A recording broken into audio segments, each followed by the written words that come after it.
Old Man Gamer 1745 here, getting ready to stream Hearts of Iron 3's Black Ice 10.41. And yes, I do know that they have announced earlier today, or was it last night or whatever, 10.5.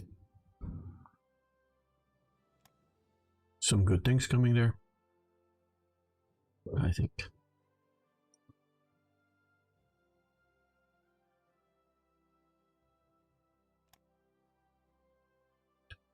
So we're going to go load in for our Barbarossa campaign.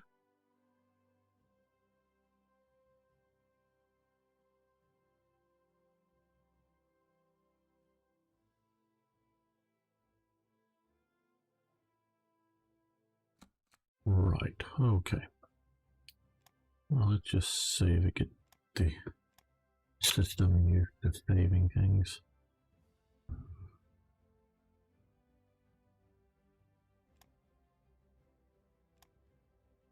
See, okay, I don't want to upgrade. We may want to do that. I don't know. Well, I don't know that we want to do that.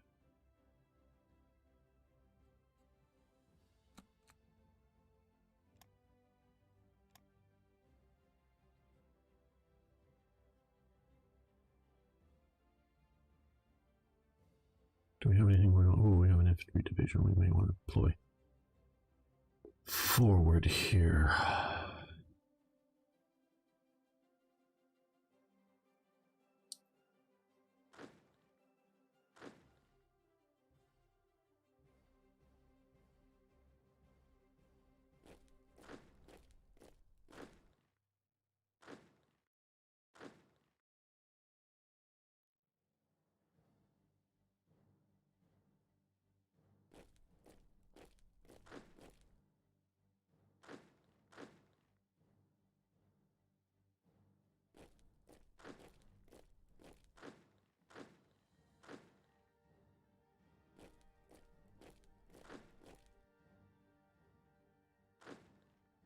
Right, that is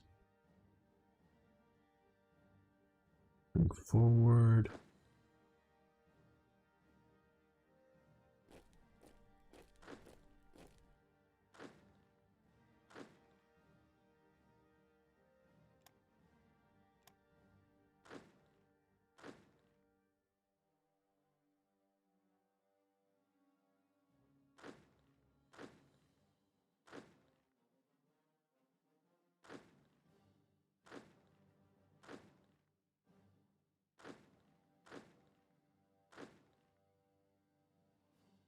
Actually, you know, let's head you up there.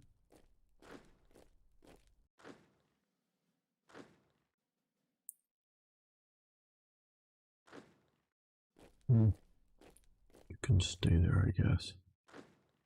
Over there. Being beat back hard.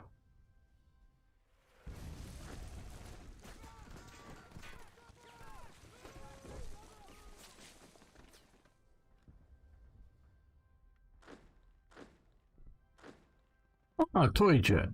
How you doing today? They made it there and they're defending. They're going to race along the coast. They're moving up there. They're moving up there. Let's think they can move that way.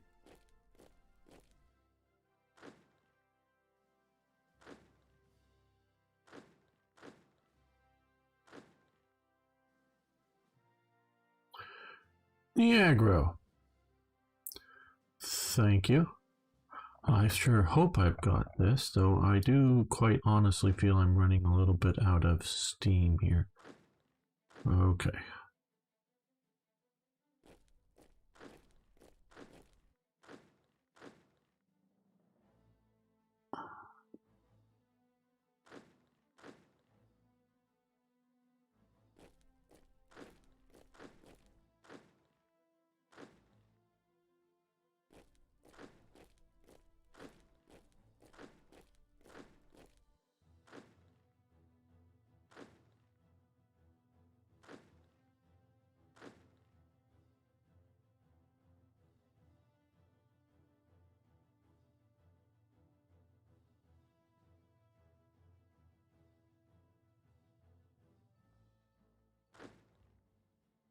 let's move them up as just a occupation duty HQ.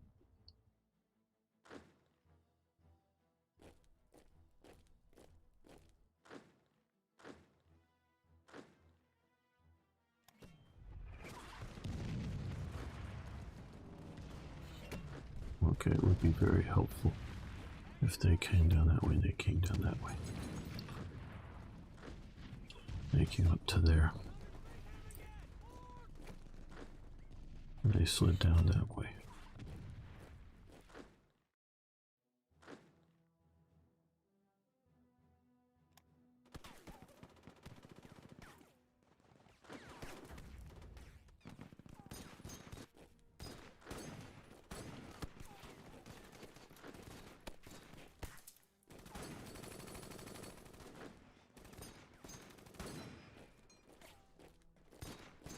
Because the Renaissance team, it just needs a new and reinvigorating summer offensive. Yeah.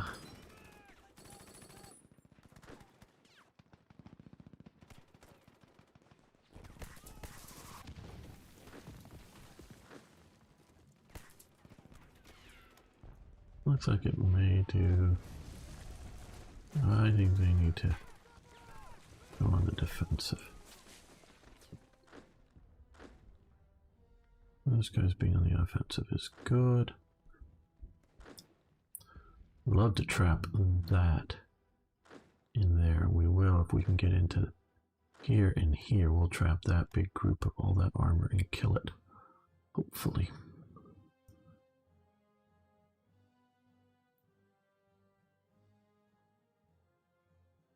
Okay, they pushed out to there.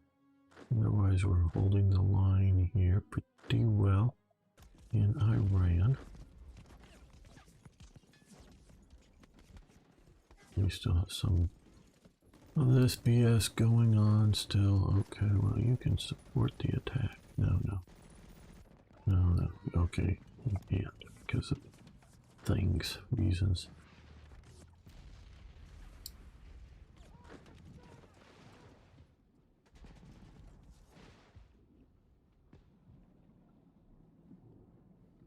Okay, military police, can you shut down this militia maybe for me?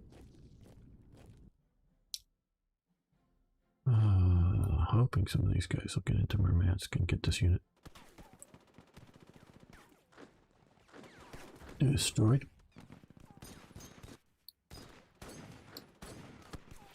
Okay, well, we still of course have three primary. Well, let me save again.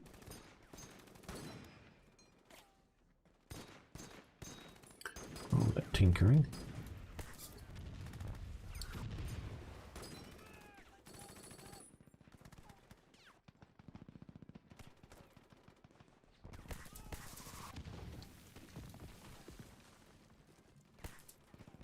Welcome back, fellow armchair generals. This is Gamer 1745 here with my continuing playthrough and look at Hearts of Iron 3's Black Ice 10.41. Now, as I'm recording this, it'll be, if you're watching the later episodes, it'll be a few days later. They just dropped 10.5 for Black Ice, which is very nice, and getting nearly done to updating for 10.43. They of course dropped that. Now I don't know how much updating TRE will need. One of the first things I do is you know, I get their mod and you know, get 10.43 and get, which was what I was building TRE on top of. And get 10.5, and the files that I've changed, not all of the files, but the ones that I've changed, which are, and see what they are, and see if those have even changed from one version to another. In many cases they do not, or they only change in minor ways, so it may not be a big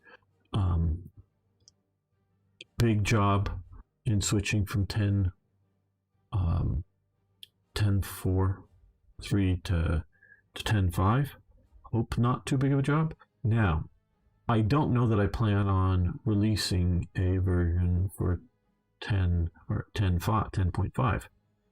because they're probably going to find some things that they need to update. So maybe it'll be 10.5.1 or 10.5.2 or something like that. We will see how long it takes me to get the everything updated. I would rather wait a little bit before it goes too long. Let's look at victory points. Right.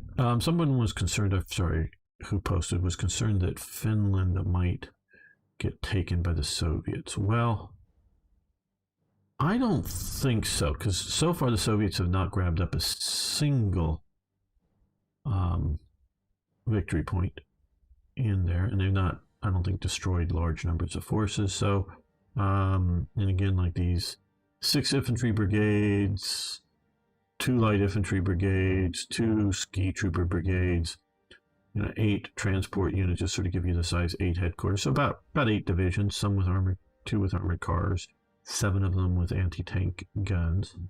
We don't know how good those anti-tank guns are, but they may be completely, disorganized and have zero organization, or they might be very well organized, but they're not all shattered. It's the garrison unit. It looks pretty bad, and whatever the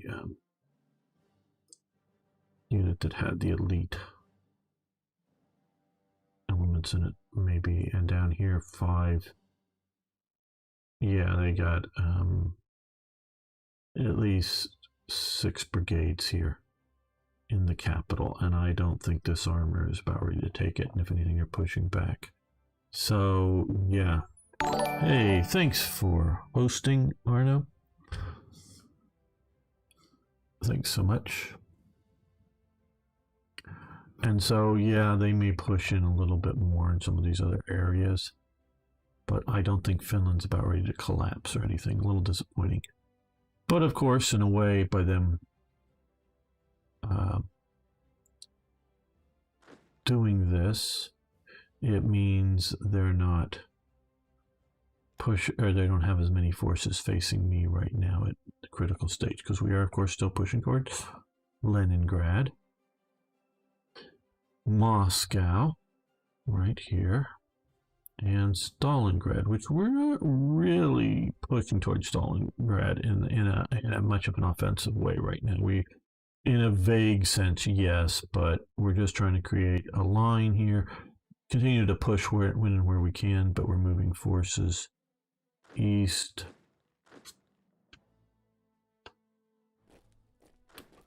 And we're trying to, which we basically have taken all of the Black Sea ports now. So there is no longer a port for some of the submarines that we have been seeing around here to go to. And you're going super slow. Maybe we can transport stuff next time and be better off. I don't know. And we're, of course, trying to stabilize, push and get a good stabilized front here. As soon as I can effing get these guys. Well, a bunch of these are Romanians, so they're not going to be great. We got at least 1 good German division left there to move. The Romanians units, if we're still holding in the mountains, they'll hold reasonably well. May not be great, but just the mountain defenses. Because even these units do not have anti-tank. Hello, Eric. How are you doing?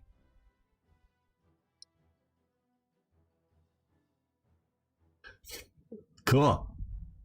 Yes, Eric is, which will already be released before this episode is released, is editing one of the episodes down, and I'm sure he's going to do a good job. I'm going to be very interested in how you guys like it. He's going to bring it all down to the sort of essence of the episode and not just all of the dead time would be wrong, probably the term, but unnecessary elements.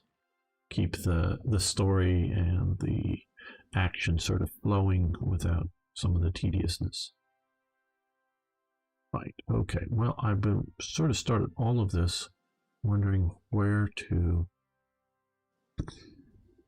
push with.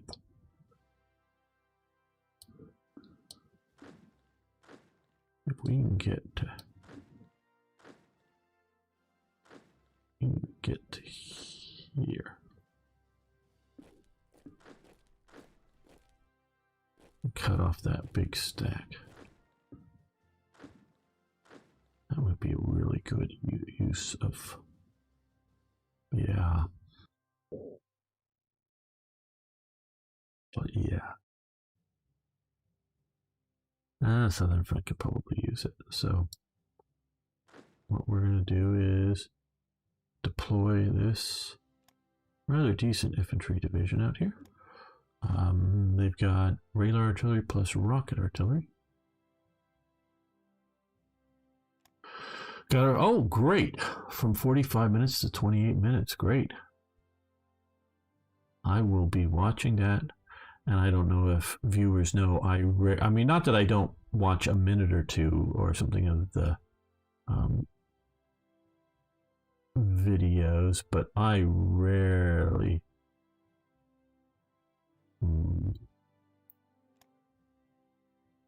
watch much of my own content, just, you know, time being what it is. So, but I will watch Eric's view of all of that. I'm very, very interested to see it. Okay, now I guess what I'm sort of worried about here, we'll see how this goes. I send out too many of these units here. They don't have much anti-submarine capacity, much at all. And no, not so much of them, but these guys are going to be added to it, so we'll see.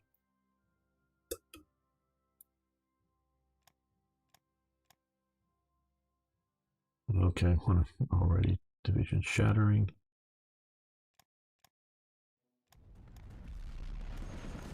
Lost a liner.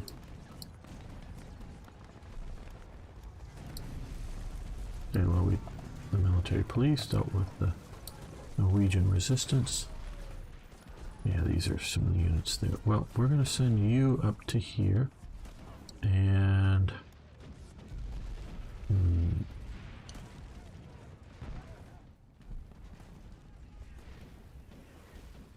looking for my main transport elements. Okay, there we go. They're going to come over here. Rebase. These guys are battling some Soviet elements. Bit of a naval battle here. What? Okay, torpedo boat flotilla. So fairly small vessels. We got some coastal battleships firing. Major defeat. Oh, division shattered. Yeah, that was a push out of the Ripet marshes there.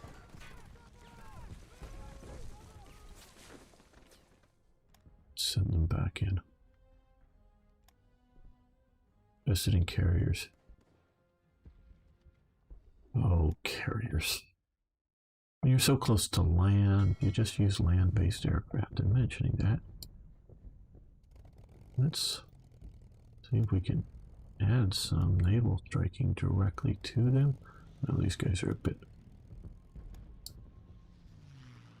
worn out.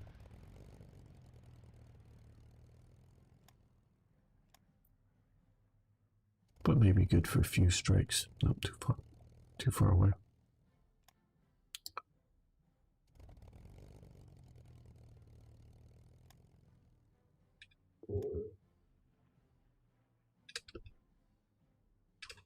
Okay, the main battle's already over.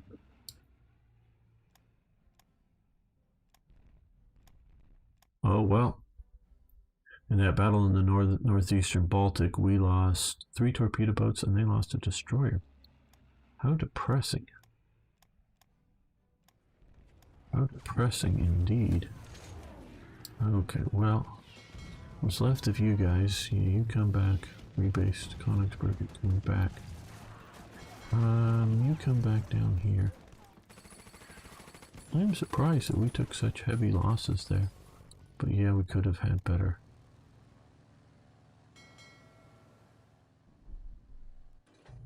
Support. And fly from here. Carriers. Carriers don't really do much in this game. It's the aircraft that do the good stuff.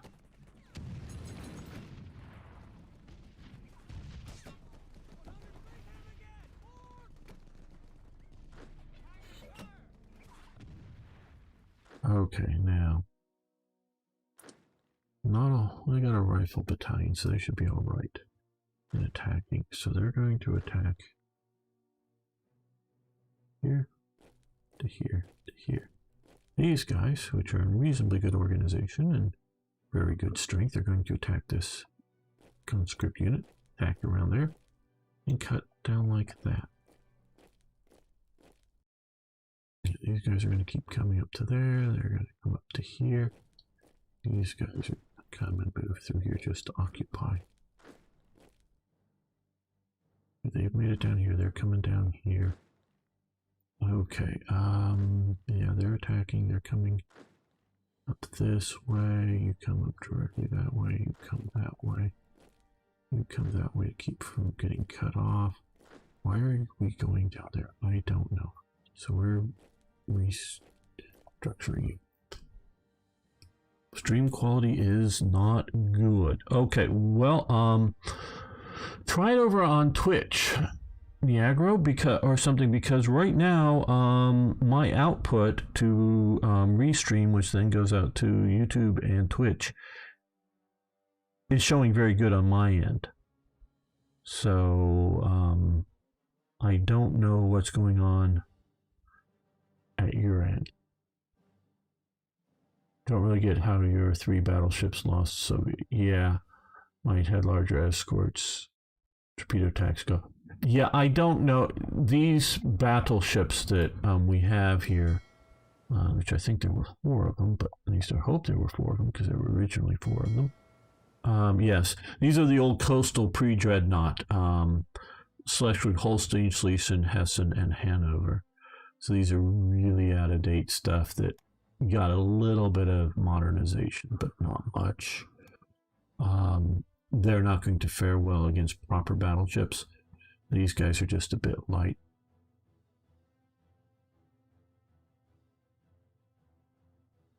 Thank you, Toyjet, for checking. I really do appreciate that, because I can see what my, and sometimes it is bad. My through my ISP and going out into there can be bad, but right now I have not even a 0.1% dropped frames.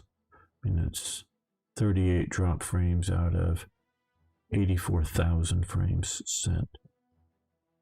So it's 60 frames a second and whatnot. So yeah, you had 4 old battleships again. Yeah, I know. But now we have more operational units there. Okay, they've made it to there. They're pushing. They're getting to there. They're going to get to there. Someday. They're moving up someday. They're hopefully going to be able to hold. They would have been held, or they would have been a problem, but they probably should be able to, in combination across the river.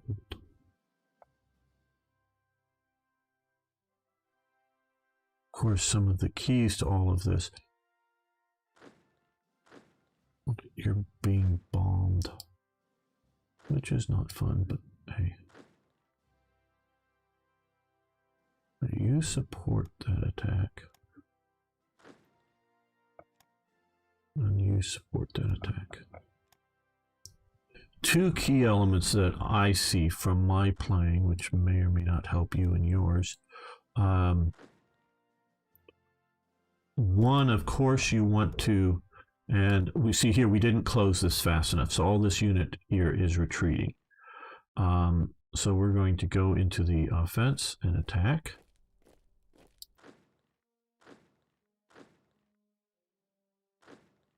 We're going to attack there. Unfortunately, one, of course, is to cut off the round and kill. And I could play that a little bit better, I think. But what I also worry, or also try to do with a lot, is try to keep them off balance by just constantly pushing, never giving them the break to form good lines, get defensive.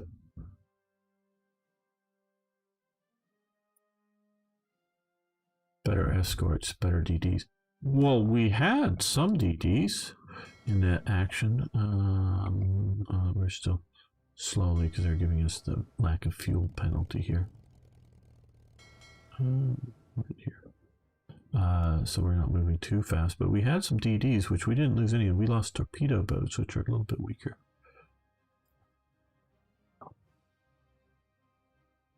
And a lot of these Soviet subs running around. But they should not find a base anymore, so I don't know what they're going to do.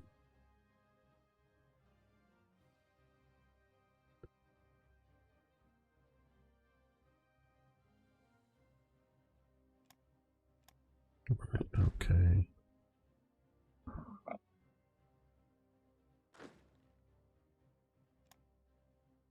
You keep moving. You keep moving.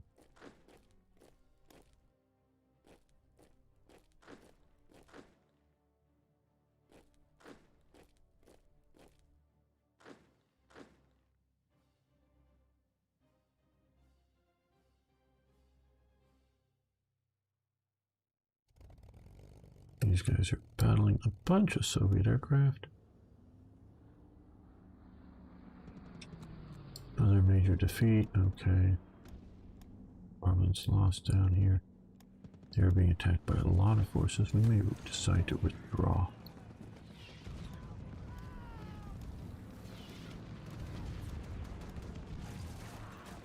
Do that. Oh, well, they're retreating out. Okay. At least they're able to retreat out. No, it's this one that's really the one that's cut off. Okay. And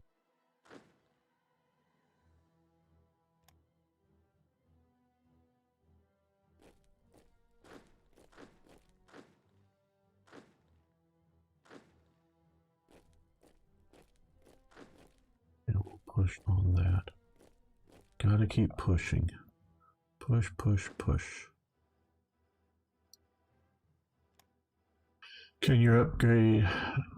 Well, they if they're in port, they'll get upgraded to the latest techs, Arno. So yeah, if they're in port, which they had been until active operations happened. It looks like they're having to flee out, which is sort of what I don't want. I don't want them in the Mediterranean. These Soviet subs. Okay.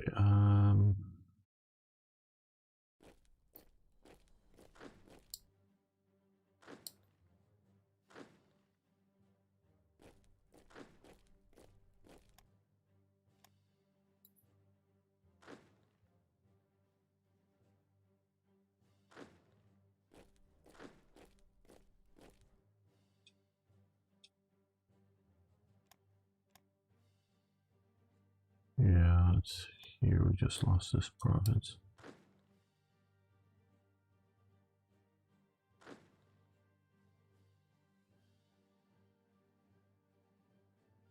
Well, we have been doing some tech, but upgrades. But we right now are focused on making sure the army is doing its best that it can, tech-wise, doctrine-wise.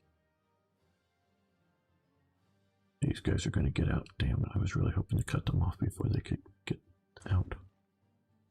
Not be overrun, but maybe. Well, we just won that battle. Okay, well, since we just won that.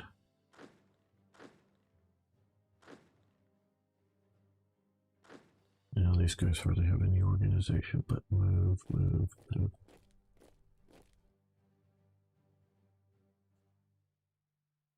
Okay. They're more mobile, they're more mobile. These guys move to there.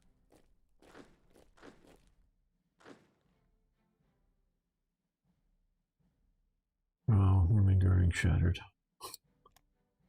Yeah, that does sort of sound funny, but yes. Okay. Send you back out.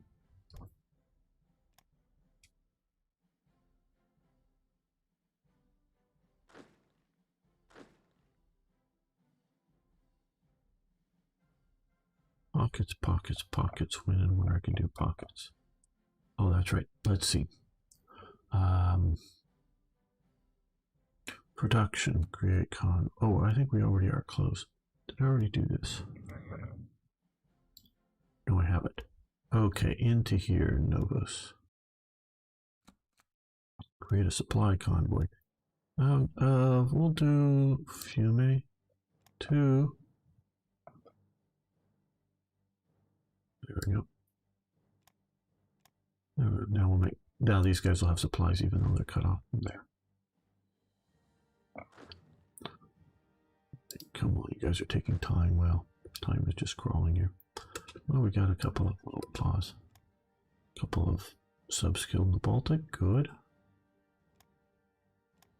Artillery unit training is advanced. Very good.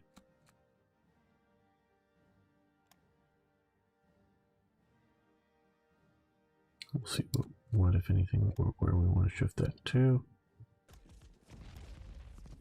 Yeah, oh, they're going to get Azov. I was hoping it was going to get. Okay, send this motorized force down there. So I don't want them to have a port in the Black Sea. Okay, you support that attack there, because if we get that, that will allow us to cut everything off.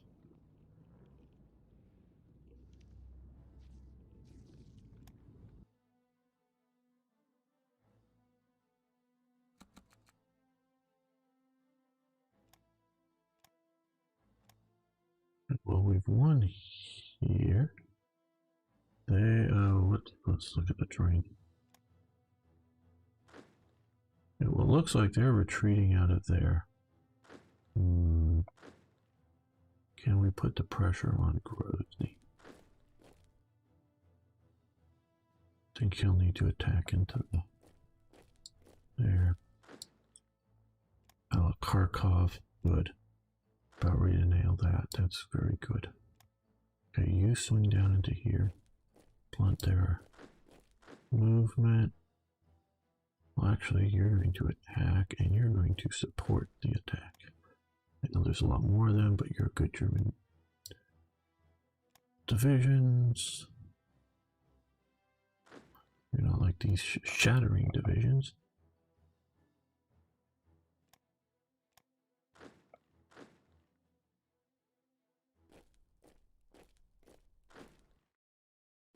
Get those headquarters up there well equipped.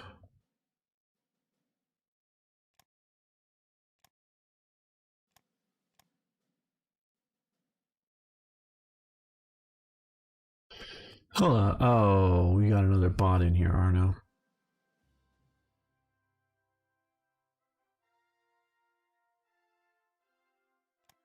On Twitch.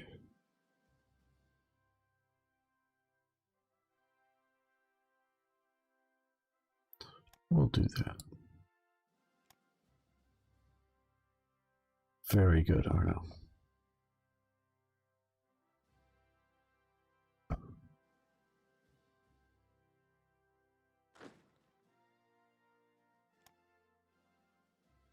Well,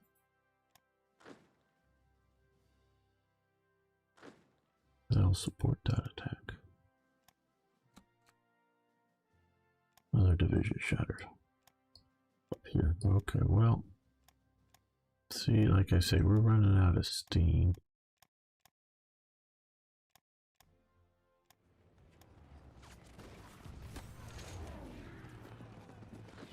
So we want to take all of this. Oh, that's already. Before winter sets in.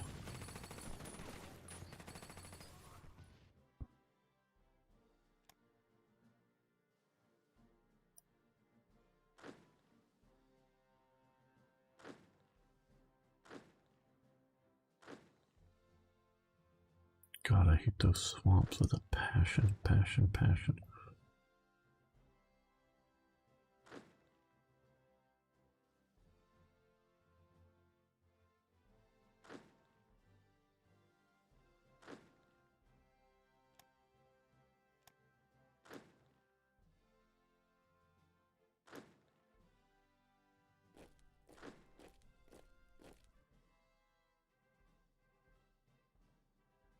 Why did they stall? Probably lack of fuel.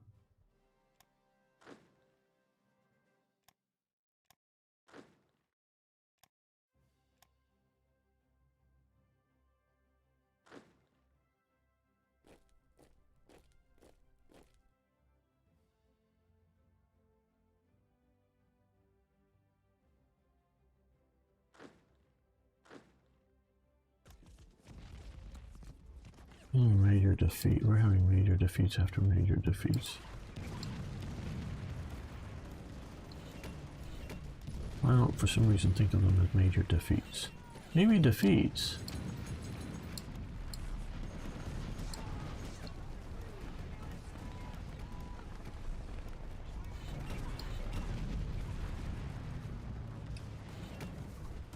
Okay, well, you keep marching right up into there.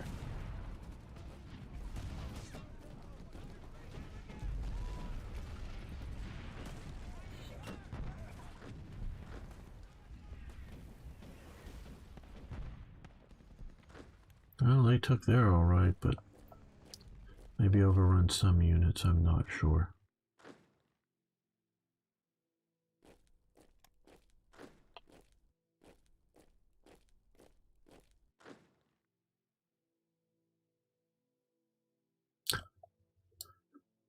Nairo says, hey Arno, over on YouTube.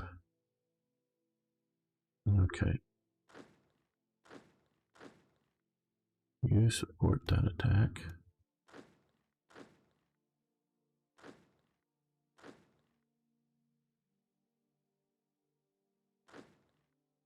They're going to shatter themselves, which I hope means that those guys can get across there. Okay, well.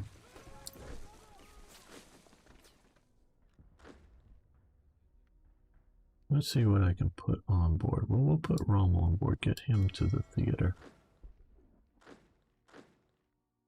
The German division we'll put on board.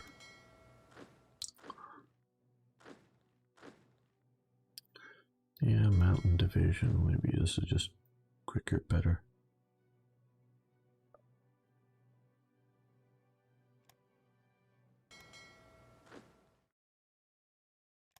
Okay, looks like you're mostly full up there. Well,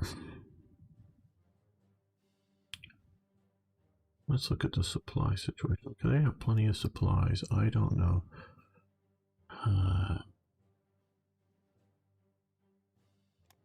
I guess rebase because it's beyond transport range. Let's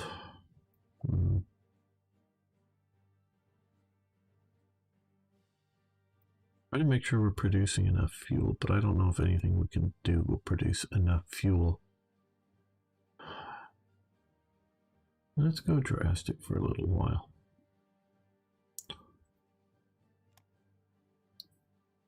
So not that we don't have enough oil, it's just so we don't have enough fuel.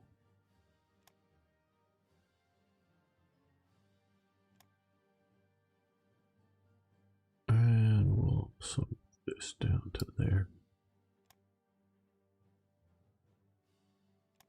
Right, okay, well, another infantry division ready to deploy.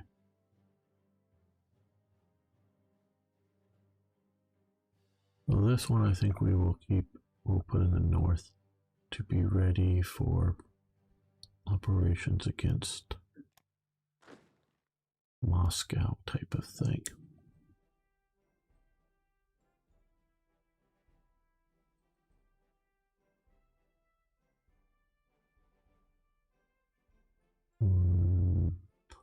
Okay, there we go. Nice offensive general.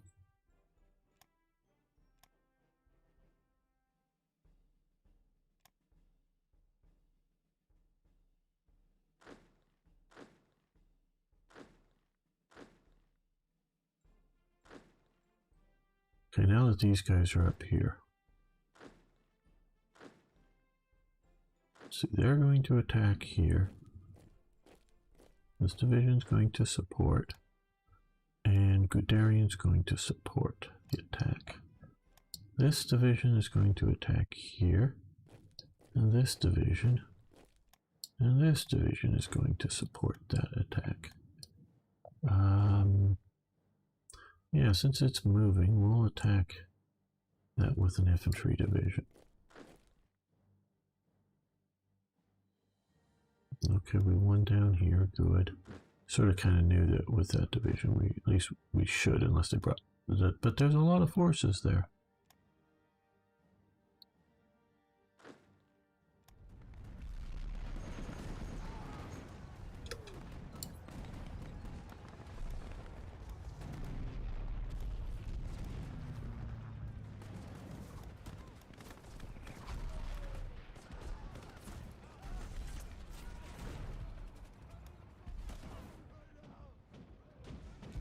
Yes.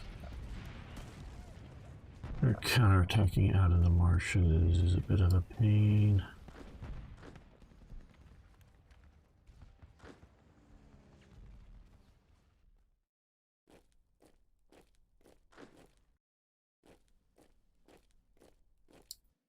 Okay, well, if we get there and they get there, we pocketed all of that.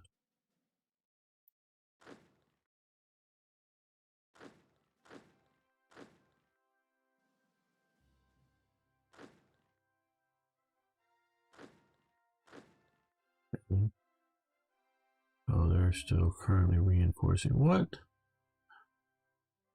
They should be plenty reinforced by now.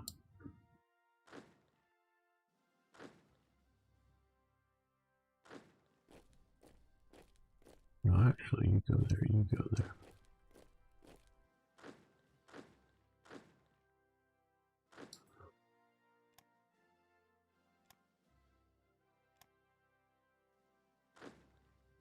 Okay, we got this little bunch here completely cut off. Very good.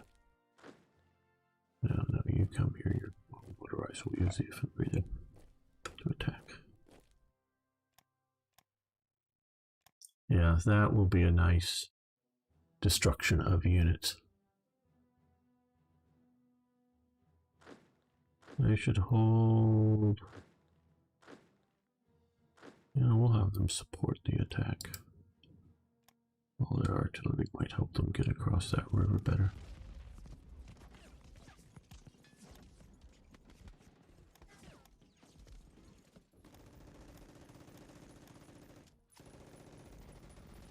Gotta get that port back to get these guys having bases. Okay, well, they're keeping up better movement wise.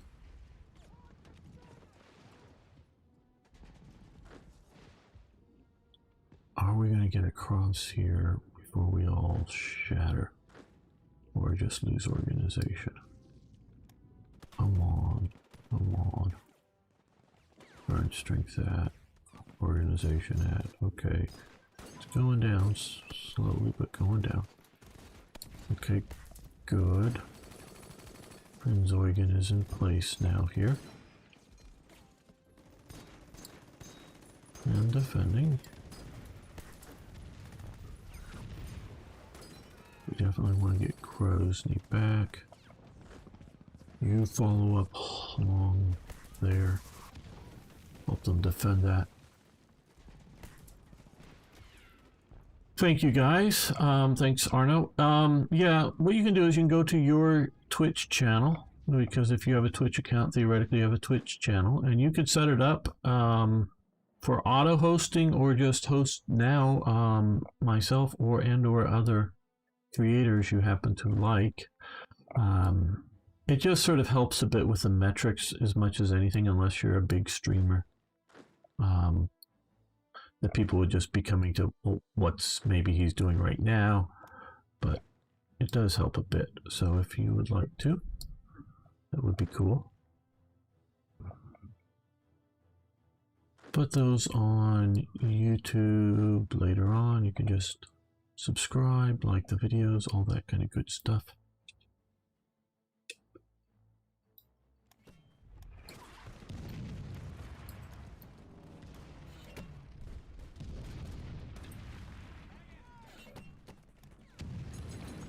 Oh, here your division scattered. What a surprise, what a surprise. These partisans are taking too long to die.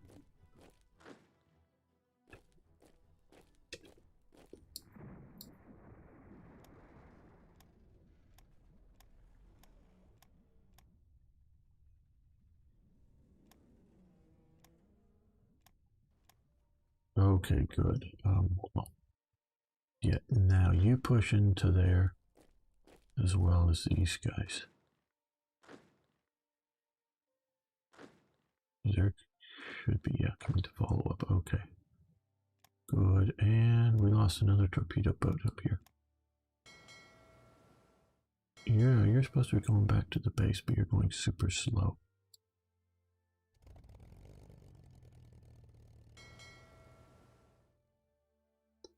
And then HQ shattered. Oh. And the division shattered.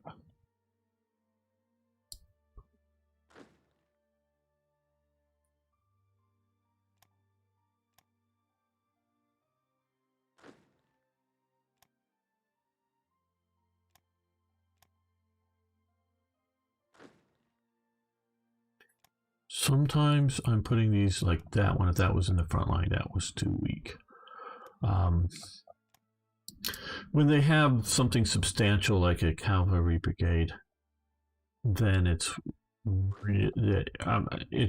reasonably good to put into the action. But okay, yeah, planes. Oh no, because we don't want to get involved in that fight. We want to push there. See, these Hungarians are getting here just in time for the battle to be over.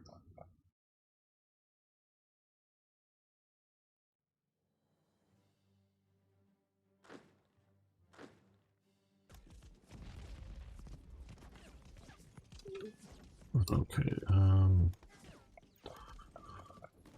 this is not a good idea for that attack, so let's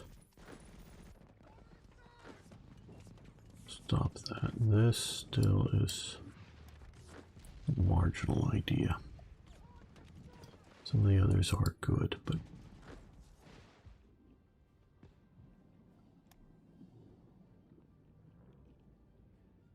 finally we want Reims.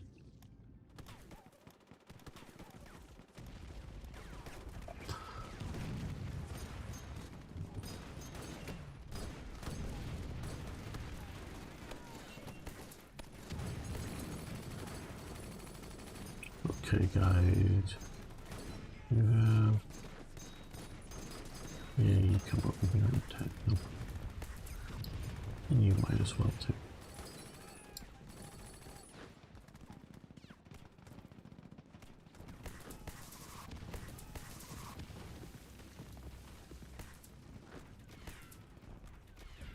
Oh, the armored train is all on its own. Okay, let's move the armored forces there. They should get involved.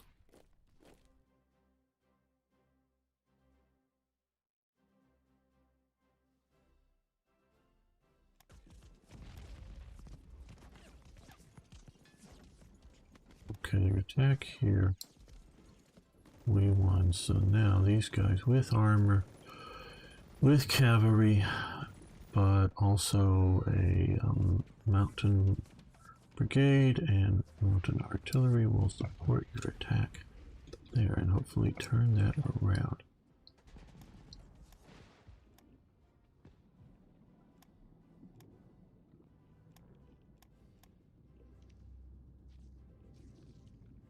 Okay, they're going to hold there. They've got Grozny. These guys are going to come up, deal with that.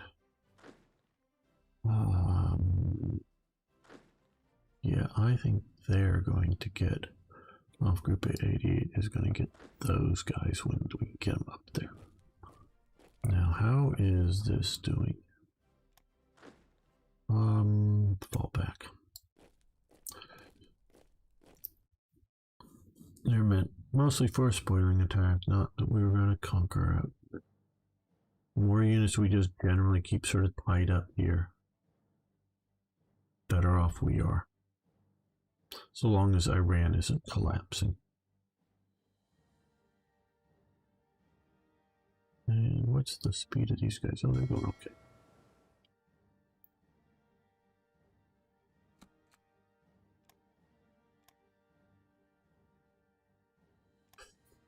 Hello, Hoffman. How you doing, my friend? How's it going?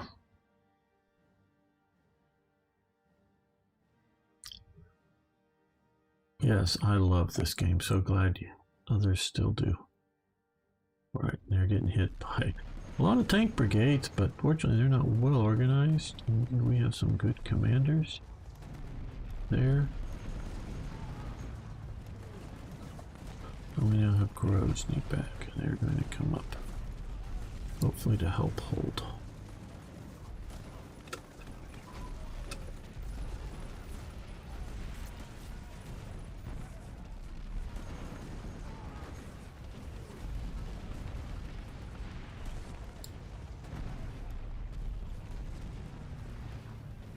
To the side.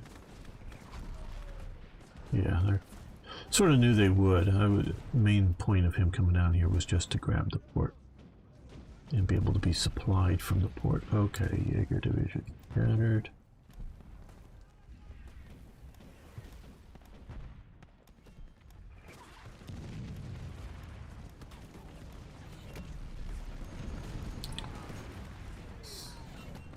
Okay, they're really pushing us back here. Okay, move into there. Otherwise we'll have some fresh troops to deal with. And you should move up too. They're pushing, not just scattered units. And Sergeant Z-Dog! How you doing, my friend? Darkest hours one day. You're very good. Yeah, the best Hearts of Iron game, in my opinion, is Hearts of Iron 3 Black Ice with the other submods. That is the best. I have significant problems with Hoi 4. I do like the game. There are some great improvements in Hoi 4, but it's just not quite up to what this is. All you out there, if you haven't already, you should follow Sergeant Z-Dog's link to his Twitch site, or his Twitch channel, I should say. And give him a follow. He is one of the great streamers over, along with others, over on Slytherin's TV channel, Twitch channel. No, you guys are still considered, currently reinforcing still. No, you're pretty well off.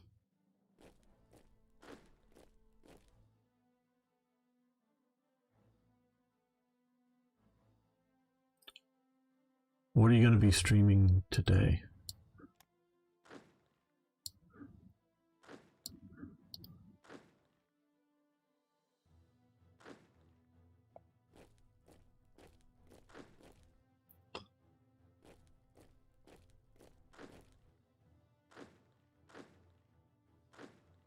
Oh, yeah.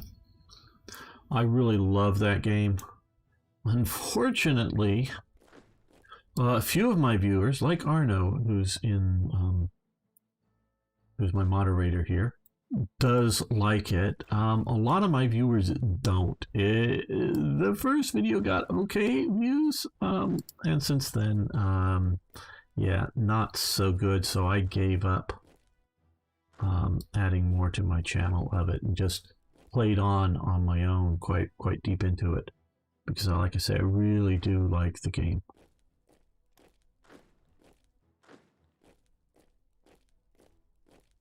I think the best vanilla is Hoi 4 Dark and Sour, but Hoi 3 is the one I like the most.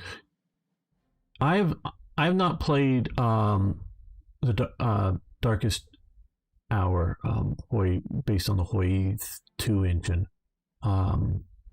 Think I have it in my collection, but I bought it at some sale late in it. Yeah, it's really the black ice thing that really makes it sort of the best version.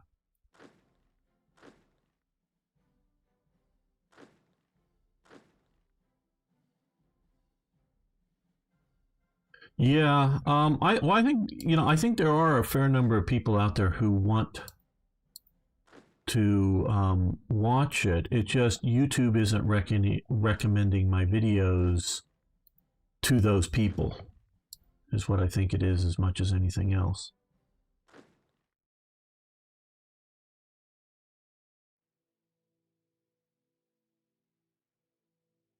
Yeah, YouTube makes growth difficult, generally speaking, I would say. And growth is what I want more than anything, really, is growth.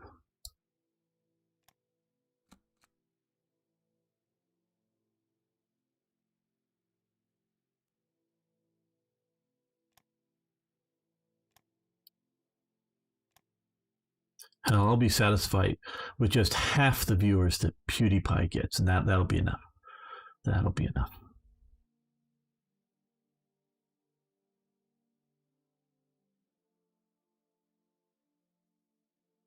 Very good, Hoffman.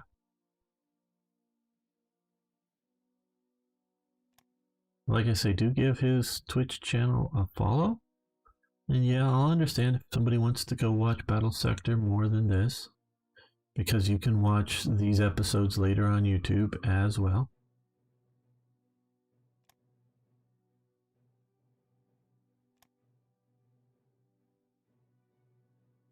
So I really love interacting with the viewers, whether here or over on Slytherine's channel. It's great, but I also really love the idea with YouTube that I can put the videos up there and people can watch them in their own time, whatever time of day or whatnot for them that is.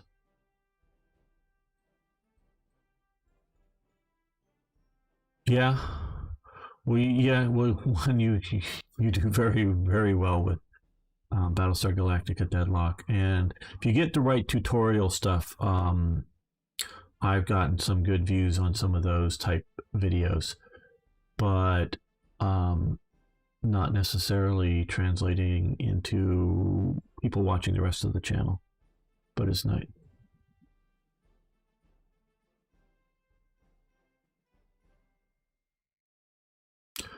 Oh yeah, no. Yeah, Sergeant Z Dog is very good, and I know I host a few. I don't know if I host him, but we are all now part of the Twitch TV crew as well. And I gotta check and make sure, because I know I have some of the guys on auto host. Gotta make sure I have all of them. Okay, we'll do long range submarines research on that. And do we still have more? We do, but yeah. Okay, we're still doing great on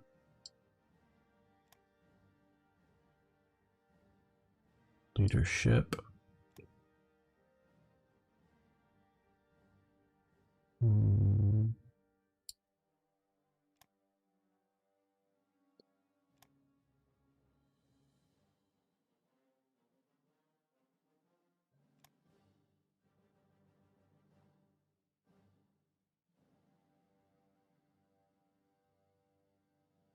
Let's continue our attack major defeats. Oh, we're getting major defeats recently. No, I don't know quite how they're calculating all of this. Okay, there. Got that area whole little pocket in. That's very good. The Soviets are getting there.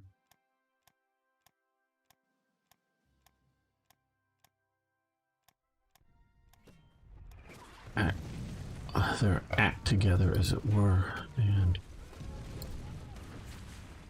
I don't know how much further we can keep. Yeah, okay, you retreat. You stay back. They're pushing a little too hard.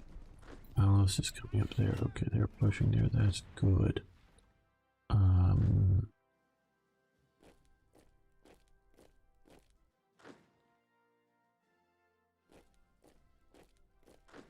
You come this way. This is where I think we need you more.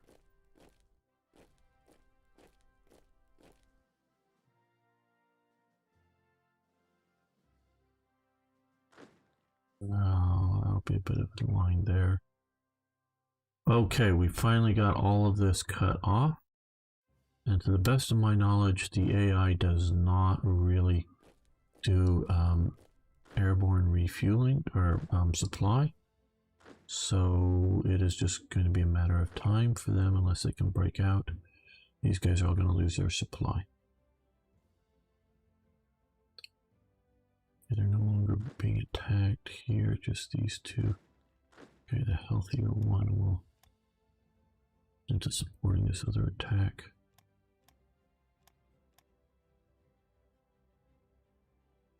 I really want to get up here before I go into Estonia. Yeah, Twitch is definitely a sort of a more of a binary choice than YouTube. In the sense that we're all competing for people's time, but I think of myself personally very much as a YouTuber who streams, not as a streamer. So I really don't personally feel I'm trying to compete that much for stream views. Stream views are nice, love to have them. Better than talking to no one. But I'm not that concerned either way. You know, you had drops for War Thunder. Yeah, at times there have been drops for War Thunder. So yeah, I don't know if they're doing any recently, but definitely had some. Okay, here we go. We got this big group here. They're being pushed in. They're being pushed in by there. Okay. Oh, that needs to be updated. That was a while ago that it was drops. But there is. I am streaming War Thunder tomorrow, but there won't be drops for that. It's been a while. I just poor updating of that part.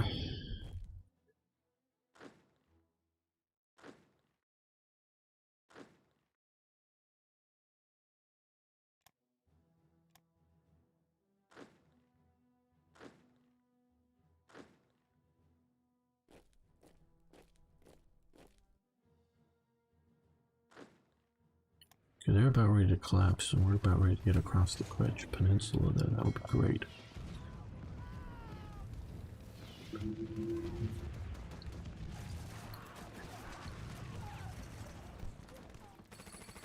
Okay, so we finally pushed in here. They're falling back there. They're going to attack there now. Keep the HQs moving forward. Get some infantry divisions up this way.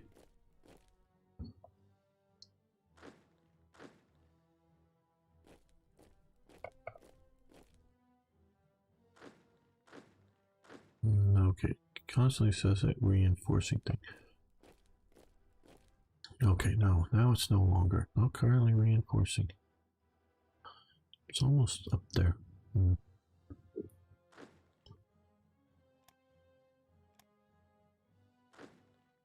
And support the attack.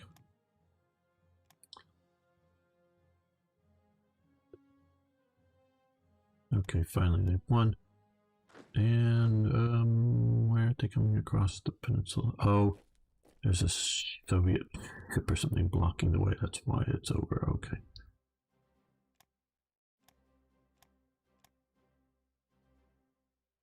Okay, they're pushing through here. They're sitting there, so they're going to support that attack so that we can kill that armored division, or brigade, or whatever it is. Okay. Let's hit that save button.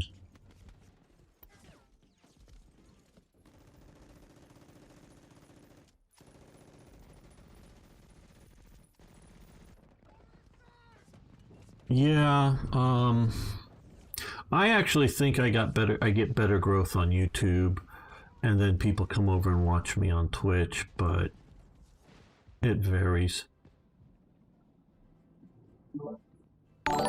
And IKB is now hosting. Very good. Thank you, IKB.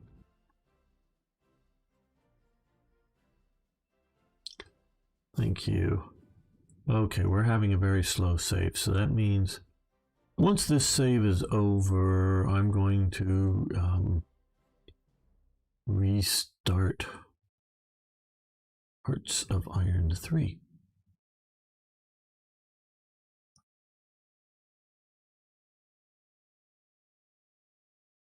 We're just going to let it take all the time it needs. Okay. Yeah, great. Right. Okay. Don't worry, guys. Your screen's going to go black. I'm not going anywhere. I'll be restarting in I mean, the stream is staying up, but the game will be restarting very, very quickly. And we will be back playing some more.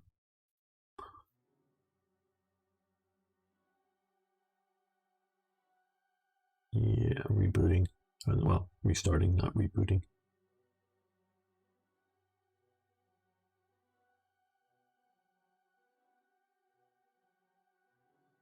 Yes, panic, panic, panic. I do have other things to switch between, but nah. You right back, starting soon screens. Gotta get hotkeys to be able to switch to those easier instead of trying to click the mouse over to do it. Yeah, I should do some of that. Will it save or will it crash now? Well, most of the time for me, IKB, yeah, I know there's always that to some degree, but if it's a slow one, just let it go and take the time that it's going to take, and then it normally works.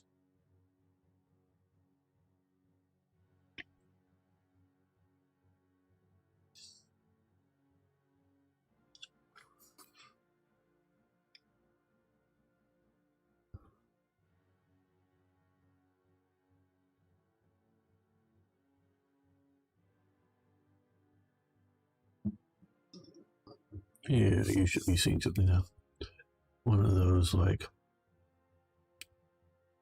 Yeah, well, I actually have a nice Corsair keyboard that has additional keys G1 through G6 on the side that I'm sure I could program into OBS to do scene switching. I'm not fancy enough to have a little stream deck or anything like that, but I need to program that in so that I could just put like switching games or be right back or whatever up on the screen.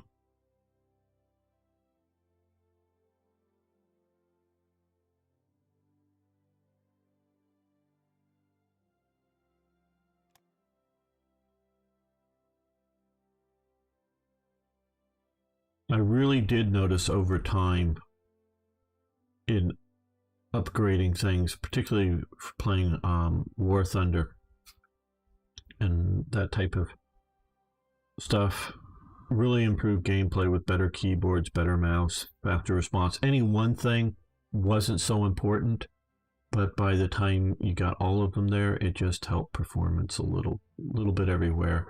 Just get that margin up with everything. Okay, so we're back. We're going to start another episode here. They're coming in here, but I want to check all this stuff. Small Rosal because it could fit on my tray with a mouse now that I have a chair.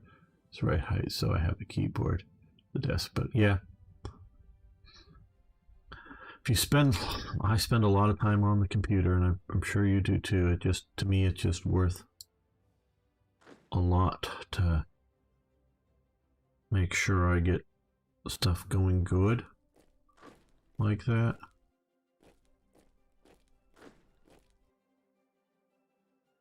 Not that it needs to be the best or anything like that, but just I'm going to spend hours and hours a day. Every day, it seems like.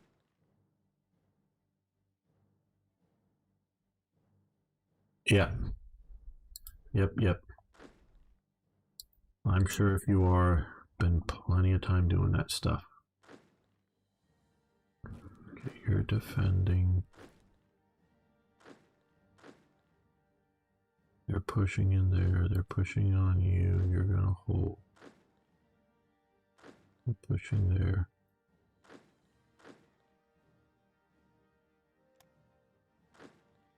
You're about done in, so we'll move the good unit. Wait. Let's see if this Hungarian army does anything useful other than eat my supplies.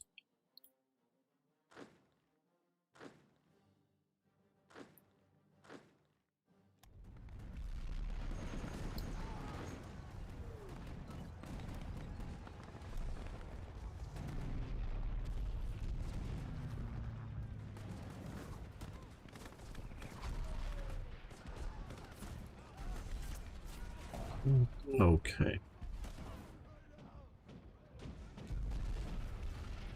Let's start another episode. Welcome back, fellow armchair generals. This is Gamer 1745 here with my continuing playthrough of Hearts of Iron 3's Black Ice 10.41. But before we get into that, if you haven't already, please subscribe to the channel and of course hit that like button, and I like you posting any comments you want below. I do read everything and try to respond to most. Okay, we have a few things that we haven't been paying enough attention to. Okay, form the 3rd Panzer Corps. Okay, sounds like a good thing. We'll take that. And let's do, now that we have most of the terrain out there, and sort of what I was waiting for, because upgrade the rail. Because as we can see, infrastructure here, this is going to be upgrade rail, infrastructure gain level any all Ukraine. So we have most of what Ukraine is, so I wanted to wait until we had a lot of these. And so until December 42, so almost basically 6 months there, 15% ICs. But we will move up in infrastructure, or we should. Yeah, I think it's instantaneous. So let's click out and then click back. Yeah, you can see a lot more yellow going through there. So that will be a lot more supplies flowing.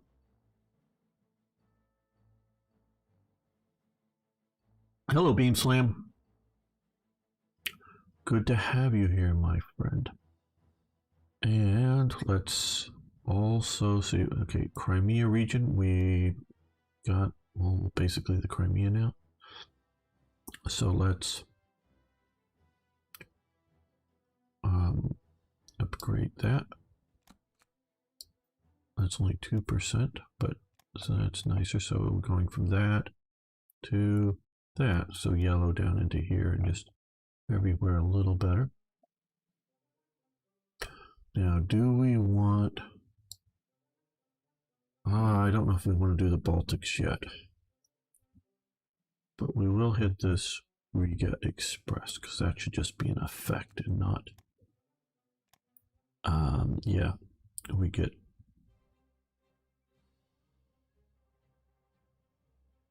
We'll do that right now. And Aries here, very good. How you doing, my friend? Any other ones I want to do right now? No. But that should all mean better flowing supplies and actually better flowing strategic redeployments. Yep, getting the trains rolling. Yep, gang's all here now.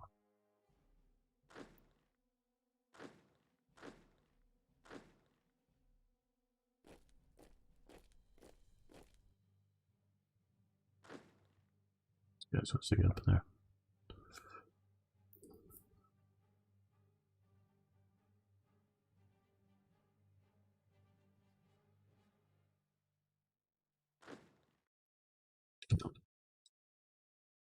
Let's get up to the speed that I want to play at.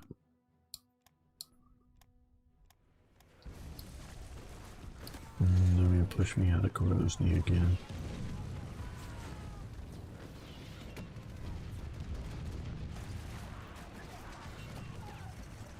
Are they still? It's no, yeah. Oh.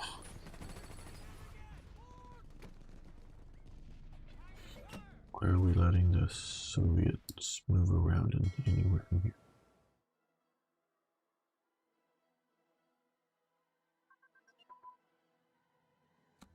Yes, we got our pocket bridgehead there. Right. That way we'll get more supply throughput, generally speaking. Okay, steel electro welding technology.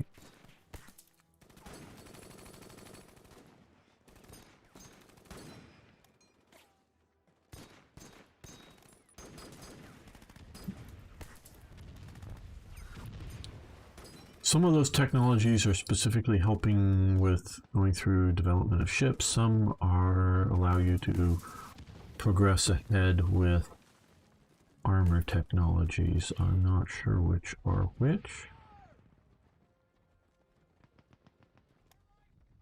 Okay, immediate fuel tank research. Sounds like a winner. An artillery unit command and control advance.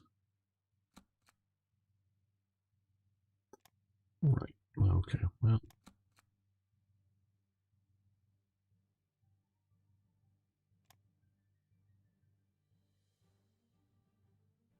And what we're going to do here is lock that down, unlock espionage, unlock this, because I want a few more spies, so we're pushing you pretty far ahead on most research. So we'll try to get a pool of spies up there.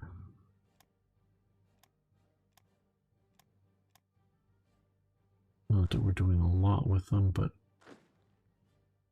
okay, you join in the crushing of the pocket. You go there to make sure the pocket isn't open. And you also come in on the crushing of the pocket.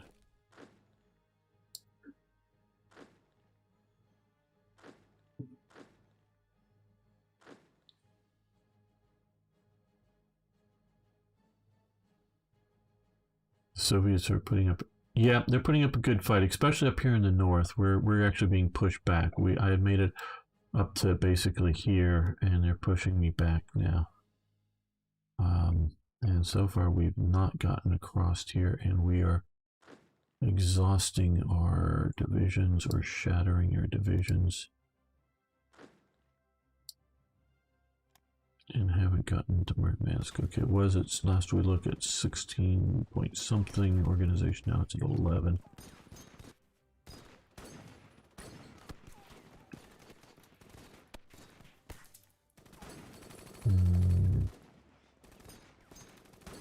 Still worried about all these Soviet subs. Gotta get this port back.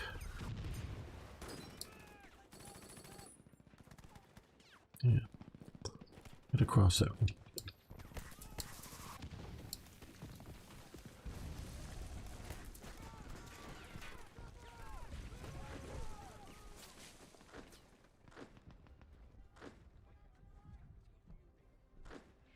Okay, sometimes you just need to keep pushing almost no matter what.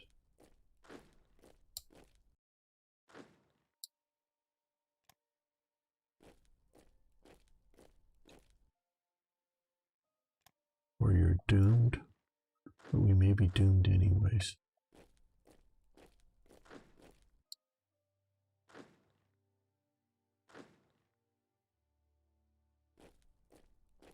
Go that way.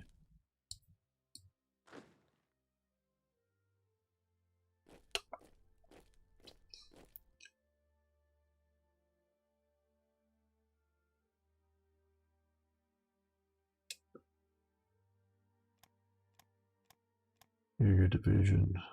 They're at Murmansk area. Yes, you may have metal.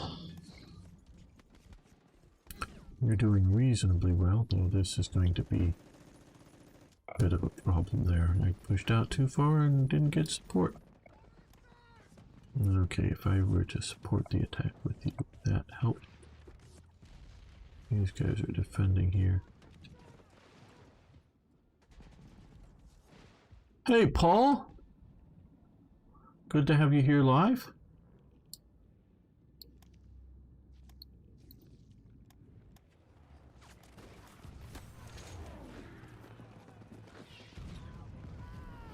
That pocket is crushed.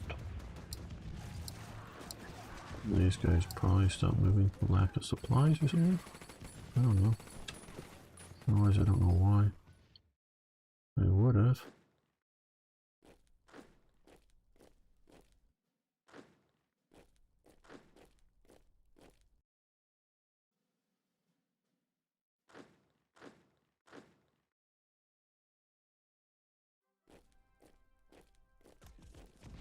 Yeah, they'll hold. Hopefully they'll hold. These guys will hold down here and here.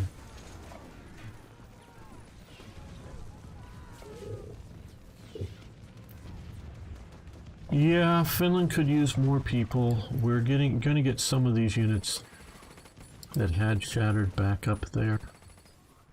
Just been a lot of Soviet operations that I've been a bit. Now they had come into here, the Soviets, these two provinces, and the Finns have pushed them back. But yeah, let's see, we got, okay, that's what we'll do. Let's grab this and this. And we're going to grab just the liners, I think, because they're going to be the fastest. And they're going to come over here to rebase to there. Somebody stole our blueprints because we don't have enough spies. Hopefully it was a friendly steal.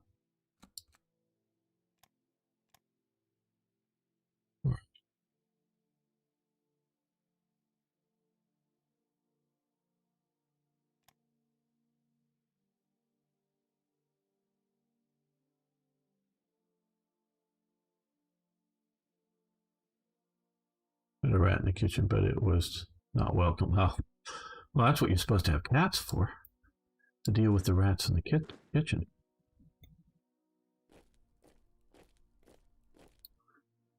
You're supposed to help with those things. Or didn't your rat get the memo? Or your cat get the memo?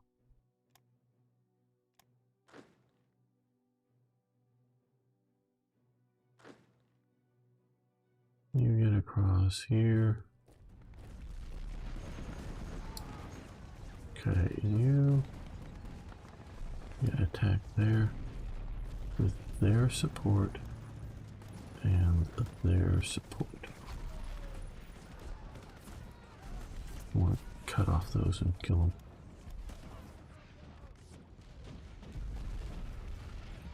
Haven't used the upgrade event. Okay, yeah, the infrastructure, we did, some of them. So we do have some infrastructure here. I've not done the Baltics yet because we don't control up there. I wanted to wait until I control, because I'm not absolutely sure if it affects the areas we control or we don't. I think it's just what we control. I think the Murmansk is not going to work out well. But I don't want to give up on it.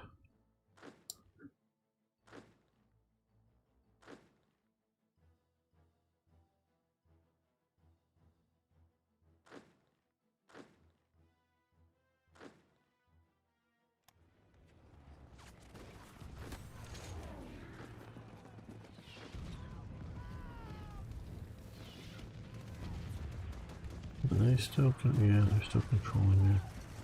Well, maybe I just need to move them via ship. Get them over to there via ship and move them out. But we get never enough ships. Yes, finally got the marshes all cut off. So we're working there.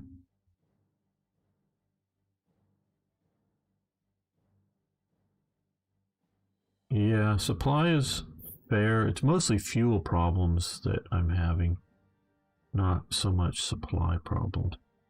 Quite honestly, it's been pretty good that way.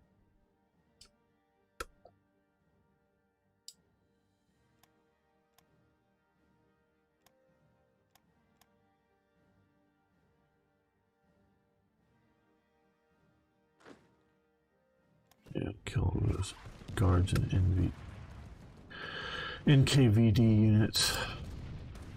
Okay, finally one down here with some of these anti-partisan operations. Killed some more subs.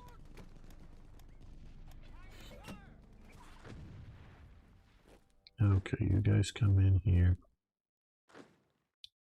Got that. Fortunately, we keep taking out some of these pockets, so that is good because there's a lot of forces in them.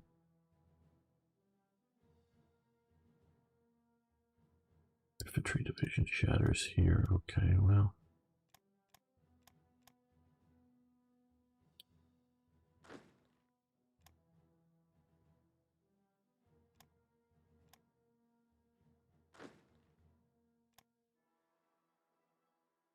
Get them back home, or I'll get back to the front. I guess they are at home.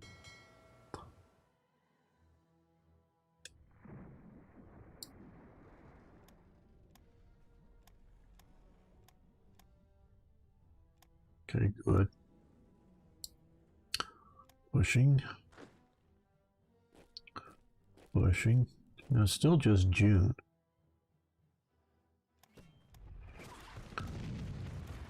Okay, keep in mind that this is June. Now it's 42 because we started the war with the Soviets in 42 and not 41. And so we're all the way into there. And the only place that's... Well, this is... I mean, true. This is... We're running out of steam here, most assuredly. We've... You know, we're getting units up here. Well, where's your HQ? You're way too far back. Get up here to the front.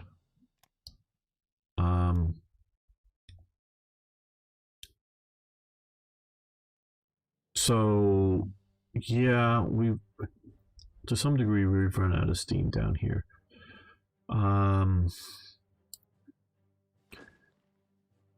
We're also not pushing fast towards Moscow at the moment, and we have definitely been pushed back a bit here south of Leningrad. And fortunately, although there is a big Soviet push into Finland, they haven't taken any victory provinces, so it hasn't pushed the Finns to decide to surrender or anything like that. But we have down here, so that is a good bonus, a good bonus. And of course we have a front down here that we're holding just fine on.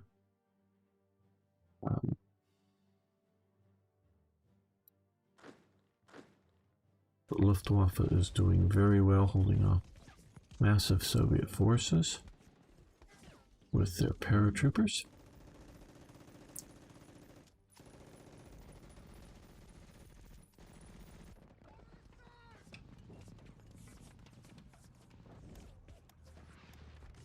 Oh, good. More off the Bulgarian coast. Okay, so here in the Black Sea, we took out some of their subs.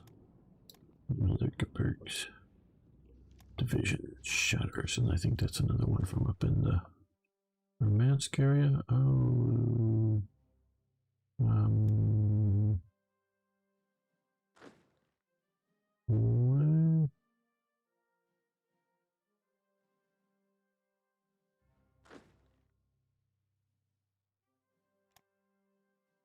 why did, oh, you're attached out to this command HQ for some reason. Okay, well,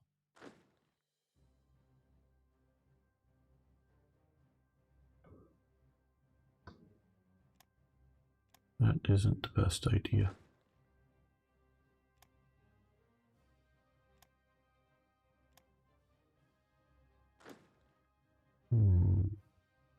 Let's attach you to...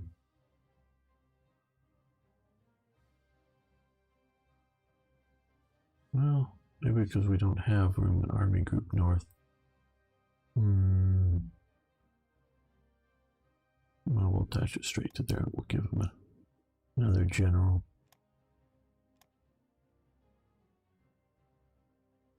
Right, do we have a winter specialist here since they're in the north? It doesn't look like one good enough. We'll give him this guy. Stockhausen.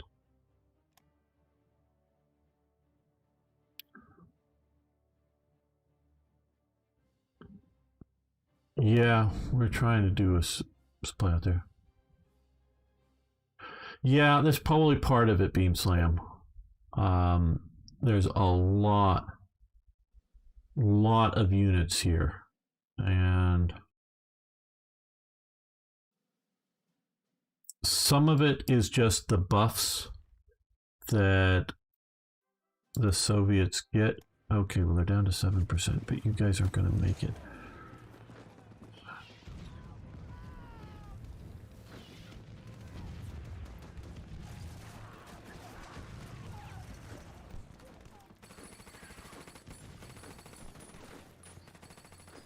Now that would be a major defeat, yes.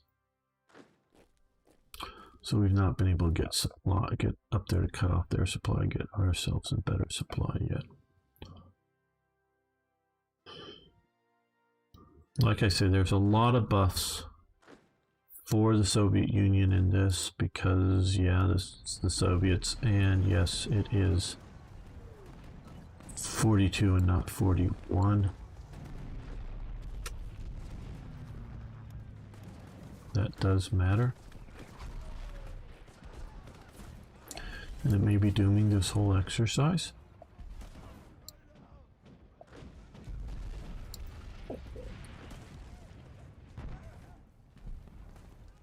They're having to fall back. These guys will push up. They're still not getting out. I don't... Oh, that's close. Okay, you move forward to there. Keep moving up. Since you're almost there, you can move forward too. And you guys will attack across the water here since the Hungarians are not doing much. Okay, pause.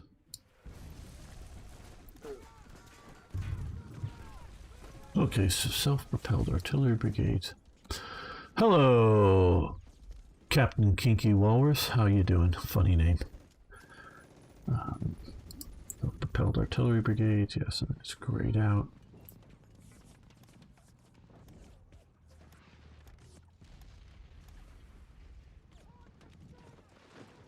Okay, you keep moving to the front.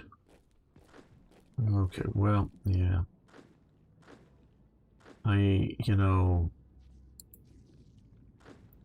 don't know how this appears to the viewer, but I am playing actually rather quickly.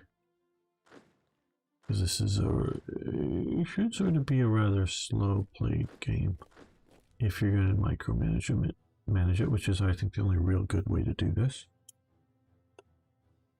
And I just like doing it too. Growing up playing, board games, you're just used to it.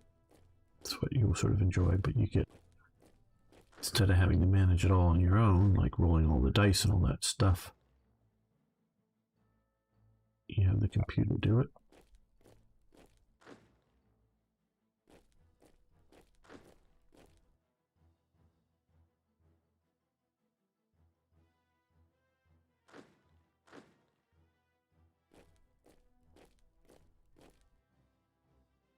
Yeah, we're facing a pretty hefty Soviet offensive down here. Okay, 2 tank divisions attacking there.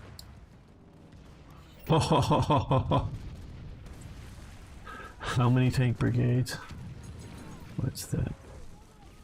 7 there, plus 2 in reserve attacking here.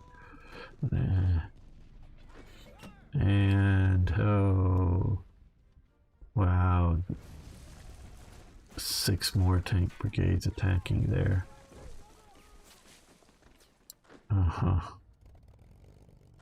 Yeah, that's good. If you do send Marines to Finland, you can trade a pincer attack. Yeah, I don't know that we're going to be able to. There's enough Soviet ships and whatever. I'm just going to run them into, probably into here, and march them up. Once we get these guys over here. Okay. So, they're not very good shape. Okay, you guys get on. Was that the right unit? I don't know.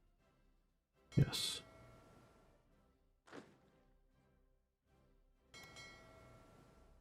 Okay, well,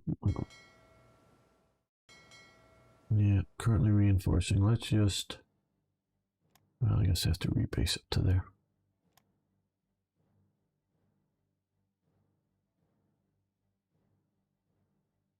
Yeah, well, we're not doing anything like naval invasion of Leningrad.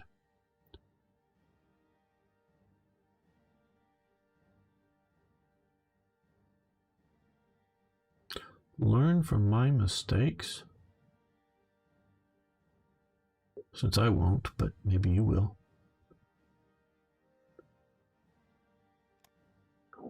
Okay, you're gonna come, hopefully cut that off. You advance this way, you advance this way.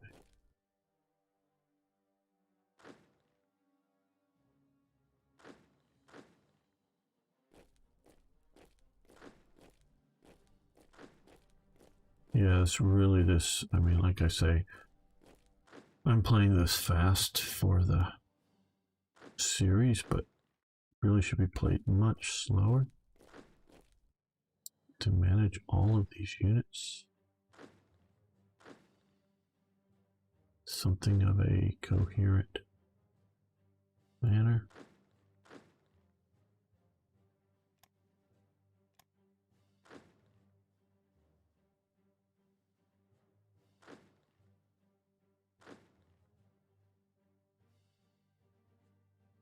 Waiting for the southern advance on Stalingrad from Baku. It should unhinge the Soviet. Oops.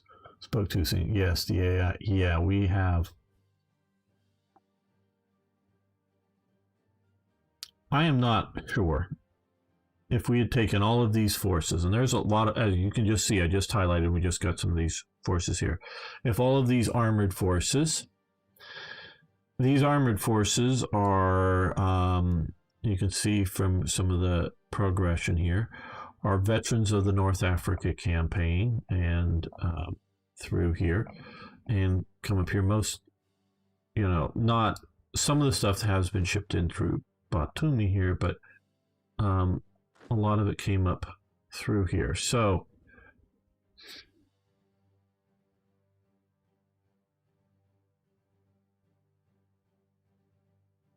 I'm thinking, had all these been put into, if some of these are specifically forces that were like here specifically spawned as part of North Africa, but had they been all shipped to the Eastern Front, the traditional Eastern Front, we could just imagine all of these forces here that we have here added to this Leningrad front. I think we'd be at the gates of Leningrad right now. Don't know if we would have taken it, because it's a bit of a bitch in here. All foresty, this is terrible to attack through the swamps. And of course, Leningrad is, fortress province pretty heavily. So we would have been much stronger there. Now, of course, we could have equally likely have divided the force, some to Leningrad, some to sort of the central front, and some out here. And so all of these would be doing a little bit better.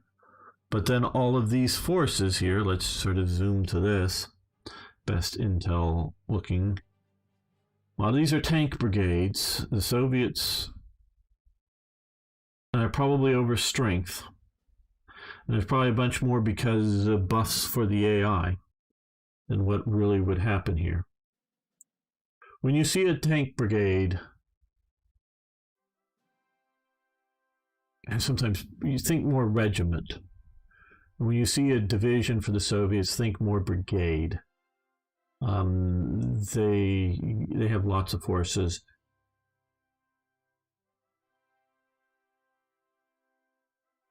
Because of what the well, several things all sort of come into it. It goes back to the Russian Revolution and that they destroyed their officer class.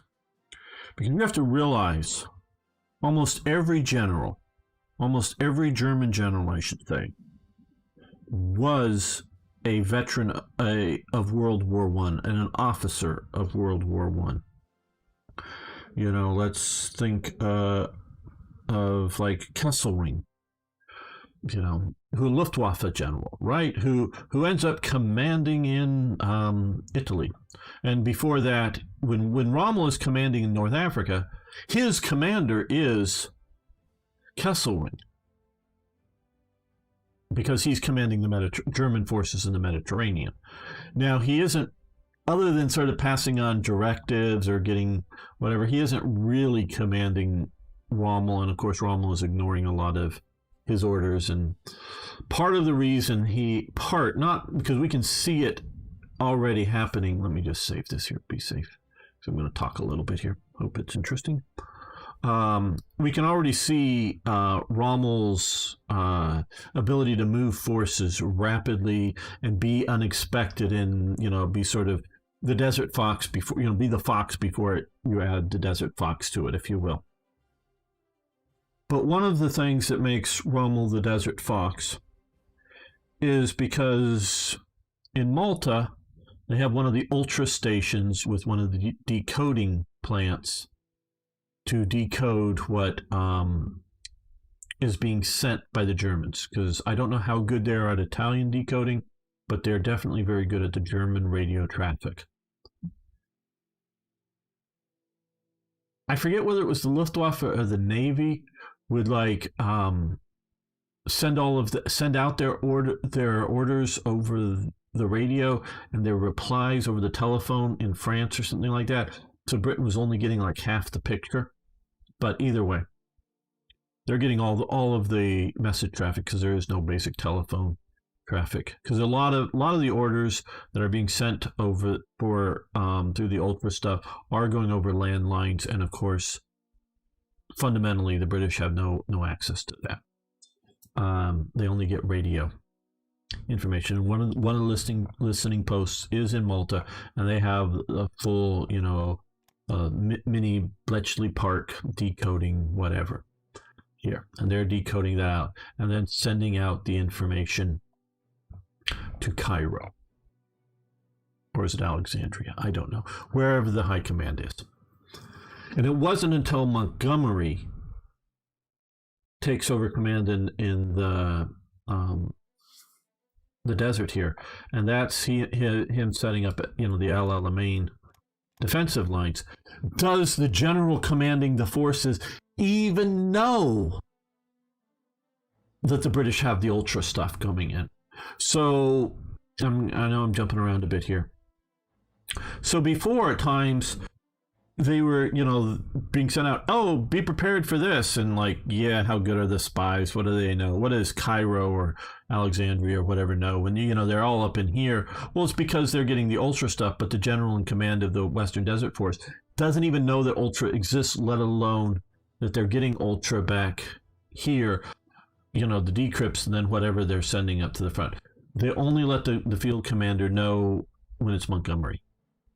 And for multiple reasons, I don't know entirely. Mostly that just, okay, Sergeant Z-Dog, thanks so much for stopping by. Thank you. Have a good stream. If you guys prefer, Battle Sector, great game. You can go catch that, and of course you can catch this later on YouTube if you want. But so it will be up there. So one of the things that makes Rommel the Desert Fox is that the British are listening to the code, the information going back and forth, his orders, and then passing that along as if it were sort of spies or other sorts of means of getting it to them. And so they're really sure that what Rommel's going to do. And then he doesn't do it. And so they prepare to defend from one of his attacks, or if they know he's going to defend some ridge or whatever, and they're going to decide to swing around his defenses or something. Rommel's already deciding to retreat because he knows he can't hold on. So he's defying orders. So that's one of the things that messes with, Rommel or the British in dealing with Rommel here. And so that's an important element here. Now,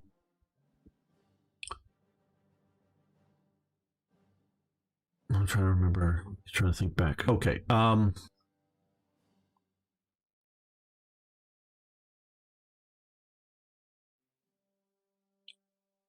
Looking at, Kesselring, he's commanding here. Well, and he's a Luftwaffe general, if you will. But he was an artillery general, or not general, an artillery officer in the army in the First World War. So he is perfectly capable, trained, and if you just sort of basically maintain, because he's, high-level commander, not a tactical commander, perfectly trained, and probably an artillery general is maybe the best type of general you want on a, defensive plan along the, the Italian peninsula here. And so, yeah, you see him, smiling Albert with, in his Luftwaffe uniform, but he's already a fully trained German officer and experienced from World War I. So, how is the air war going? Well, we can check that out in a moment. Niagara. So that, yeah, most of the German general class, by the time you're getting, in World War II, is veteran officers. Letto von Borbeck, and I always sort of mess his name up, the great general who commanded down in Tanganyika. Well, was he too old? Why isn't he in World War II? Well, he was. But he was unpopular. Well, he hated Nazis, I think would be a good thing. And so the Nazis knew it, but he was way too popular to do anything else. So he was given a desk job, theoretically, back in Berlin that I think he never really showed up for. But I have at least one photo of him visiting, I forget who, one of the German generals at the front, and he's still wearing his sort of, it's not quite what they wore when they were in Tanganyika, but sort of the Tanganyika veterans type uniform, touring around. But he's the same age as many of the other famous German generals of this war. So he isn't like too old or out of health. He's just a great general that's been sidelined because of his politics. At one point, he was asked by the Nazis, I don't know if by Hitler personally, but not in person, I don't believe, but was requested to be the ambassador to Britain, and basically said, hell no, or words to that effect. And yeah, he wasn't going to do that, and he wasn't going to support the Nazi regime. So that is why he isn't in World War I. But most of the German generals are in World War I.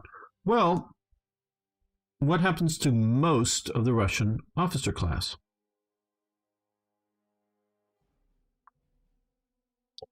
The Russian Revolution and the Russian Civil War.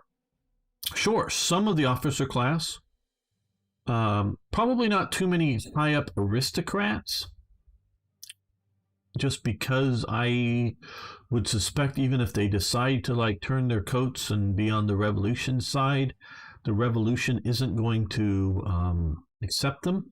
But a fair number of the sort of people with sort of middle social backgrounds, you're not going to find people with, um, low level social backgrounds, but middling sort of social backgrounds. A bunch of them do sort of like go, yeah, we're in the revolution. The system sucks. We're joining this new revolution and whatnot. And so there's a fair number of them that do, but a great massive bulk of them don't. So you've already just lost all of that professional class in Russia. However good or bad it was Russia's professional military class. And however bad you may think it was in fighting the Germans, got to remember, they did moderately well not that long before World War I, fighting the Japanese out here in the Russo-Japanese War. And I would posit the only reason Japan did as well as it did, and it was having a very modernizing army at the time, is it just way out on the periphery of the Russian Empire and not in the core. But I think they did rather well, and they took a lot of that experience and sort of ready for World War I when it came. And it just really, there are social divide issues.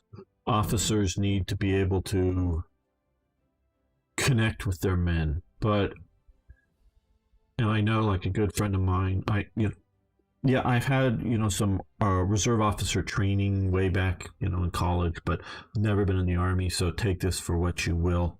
But it's still my analysis of it, and I've had some good friends. I had one good friend who really admired the Israeli system, in which everybody in the Israeli military joins as a private, and those that work their way up to high command work their way up.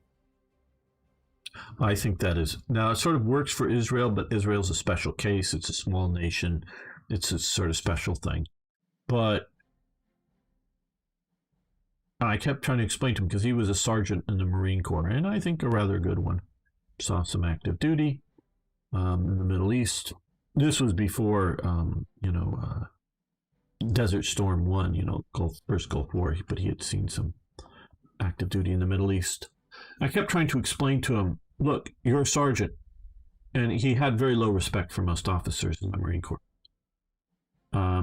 because most of the ones that he was dealing with were junior officers. And he knew the job better. I go, yeah, the officer is there to learn how to do his job as a lieutenant and sort of convey the commands from higher authority down to the platoon leader, that's the lieutenant. Attack this hill or whatever. And he's supposed to sort of have the basics to know it. But the sergeant, who has long experience in there, is the one that's supposed to be actually executing and running that show. He is just there as a sort of a training experience. It's once you sort of go to at least captain, at least company commander, and then battalion commander, that's where it really starts to count. And that is, you don't want old men doing that. You don't want old men being majors, that started out as private so-and-so and worked their way up. And sure, maybe identifying officer potential early on, and I'll get to some of the chat in a minute, and do that kind of thing. And this all gets into this Soviet situation. So you don't want old men to be your major. Generals, one thing, because, but you don't want your battalion commanders to be too old. And so, but in most and if you look back in the 18th century, which I've done a lot of reading,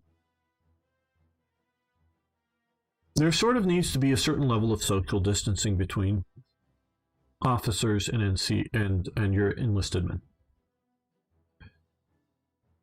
Because, and this is what I think, and I won't go there for the moment, but officers' job is to kill their men. I know that sounds crazy or wacky, but it really is. It's to get their men killed, but as few as possible to achieve the objective. They use their men up, okay? They have casualties, whether it's at the platoon, the company, the battalion, regiment, brigade, whatever. They use their men up. They're going to get their men killed. Now, they want to, it comes down to use, and they often don't even want to admit this, in various armies. Why are you heading in still? I don't know. And you want them to, so you don't want them too connected to the men, to be too traumatized from Sergeant Baker, who just got killed, or Private Smith, who just got his head blown off, to not continue to do your job. You've got to do your job, no matter the casualties around you. Whether your job is to get the hell off this hill because it's a stupid move to attack the hill, or, hey, we just keep pushing and we've got this hill and we save the situation, not just for our platoon, but for the whole company, the whole battalion, the whole whatever. And we end up, although killing a few more of the platoon members, you save a lot of other guys. It ultimately you want to, again, do it with as few losses as possible. And so you need a certain amount of social distancing with it. And traditionally it's come from social class differences. And so you gotta use that up. And so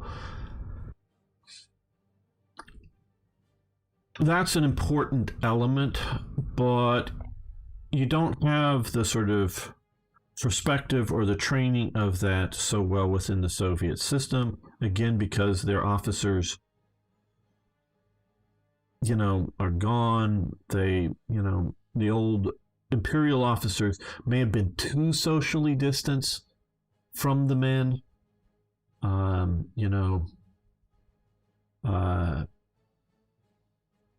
During the Napoleonic Wars, when they were doing some battalion formations, and some of the Italian officers down in this region, the Neapolitan or the Kingdom of Two Sicilies or whatever, had trouble finding their company. The officers did, because they couldn't recognize any, because they never bothered to show up. They got their officers' commission and they never showed up. And so they couldn't even find their own unit, when everybody's lined up on a parade. And then, the officer's supposed to go, where's 3rd Platoon? Where's 2nd Company? Whatever. They couldn't even identify it. And they had to have somebody tell them where their unit is, because they did not even recognize who the sergeants were, who anything was. So you can be too socially distanced. Obviously, that's a sort of extreme case.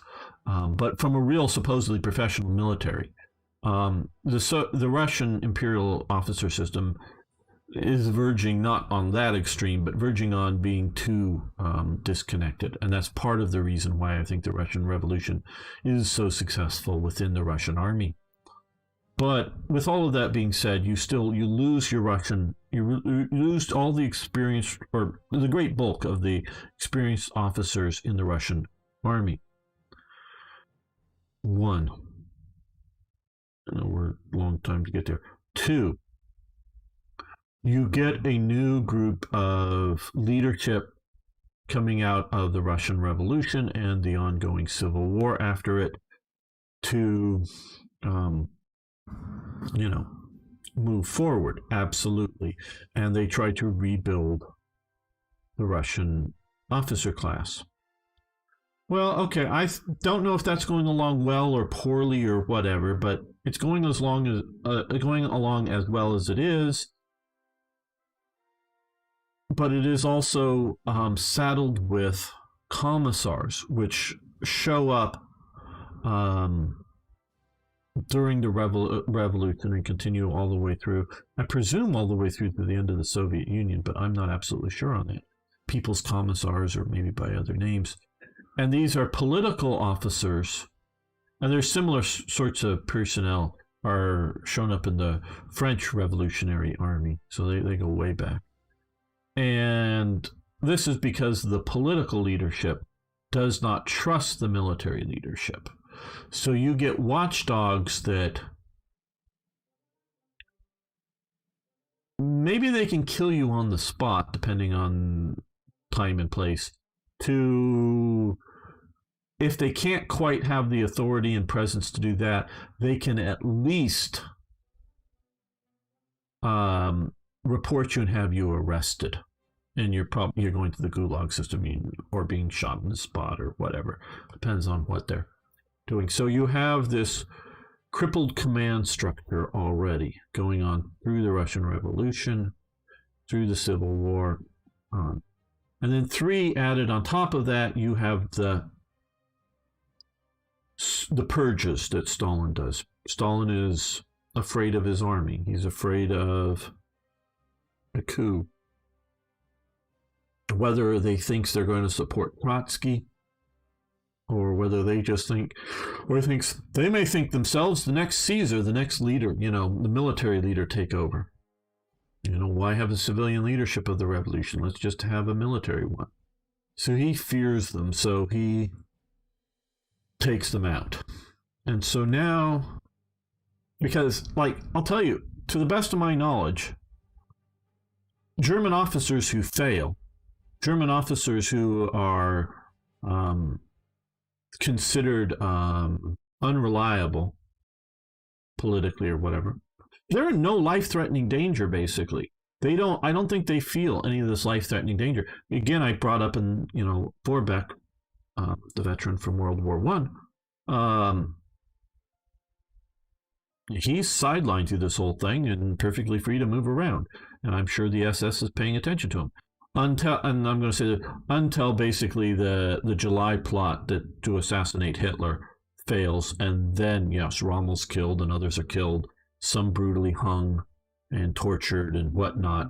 And it really isn't, and then others locked up in prisoners of war camps, or concentration camps, and then maybe killed some officers, before they're liberated and whatnot. So yeah, it's until that sort of collapsing of the National Socialist system, and then you do get SS running around just on their own, killing officers for defeatism, as they're retreating the units, and the SS are starting to act like political commissars over the regular military and not just their own units. Because yes, there are all these, I'm trying to find a SD unit here somewhere. There's all these SD type Einsatzkommandos and whatnot, Sonderkommandos and whatever. They're all moving around here, but through most of this campaign, these guys are already marching back home because we got this position and they're not. God, I hate this.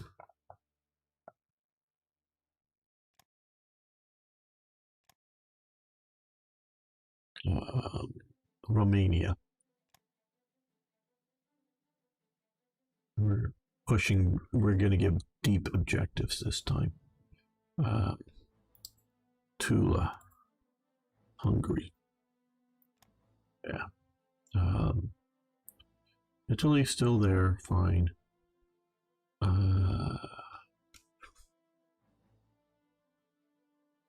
Astrakhan, also good. Italy.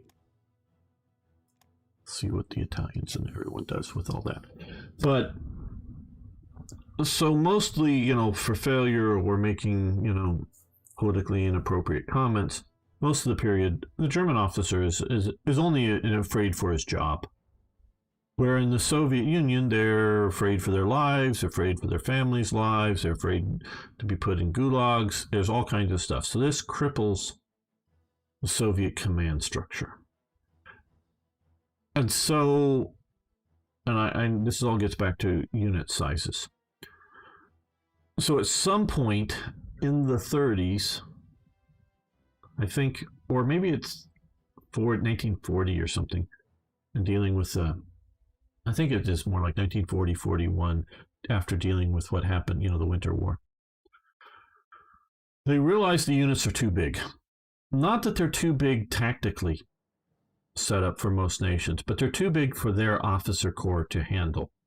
They're just not trained well enough to do that. So the Soviets keep, oh, this is a division, because hey, the more divisions you have, the better. But they shrink them down to like brigade size or whatever. I mean, that's inexact, but it's a generalization. And so they're shrinking all this stuff, all these units down for these less experienced officers and their less experienced commissars standing around behind them with a pistol, basically. And that is why they shrink the size of the units. And that's why I think some of the guards units are bigger, and now they're formed sort of later, and they're not terribly trusted by Stalin, I don't believe. But, well, Stalin's a paranoid. He doesn't trust anybody. So they're not trusted by Stalin, but just because, it's like water's wet. Kind of thing. So yeah, you get this, and that's why the Soviet forces, when you look at it, no, 2 Soviet divisions versus a German division. Yeah, that's like 2 Soviet brigades or reinforced brigades against a German division. That's about equal of unit. Okay, now let's look back up and see here. Okay, detective. AI. Yeah, there's a bunch of spawned units going back up through the chat here. By opening the southern front, you weaken the Soviet across the. Yes. But there are some spawn units when you take certain objectives, like Nagaro was saying. Kesselring got great on the defense in depth. Yeah, and you're very right, Paul. And that is what he understood. I'm not trying to say that Kesselring would have been a bad offensive maneuver officer. He may have been good at that, but I just don't see a situation in which he had that as an option. As a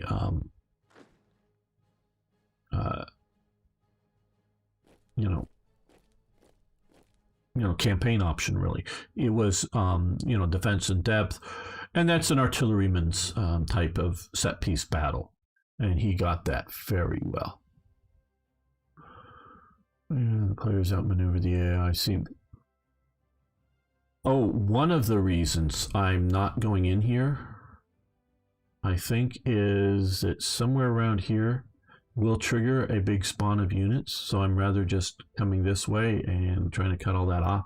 So yeah, some of them are there, and you can look through the code and see where they pop up.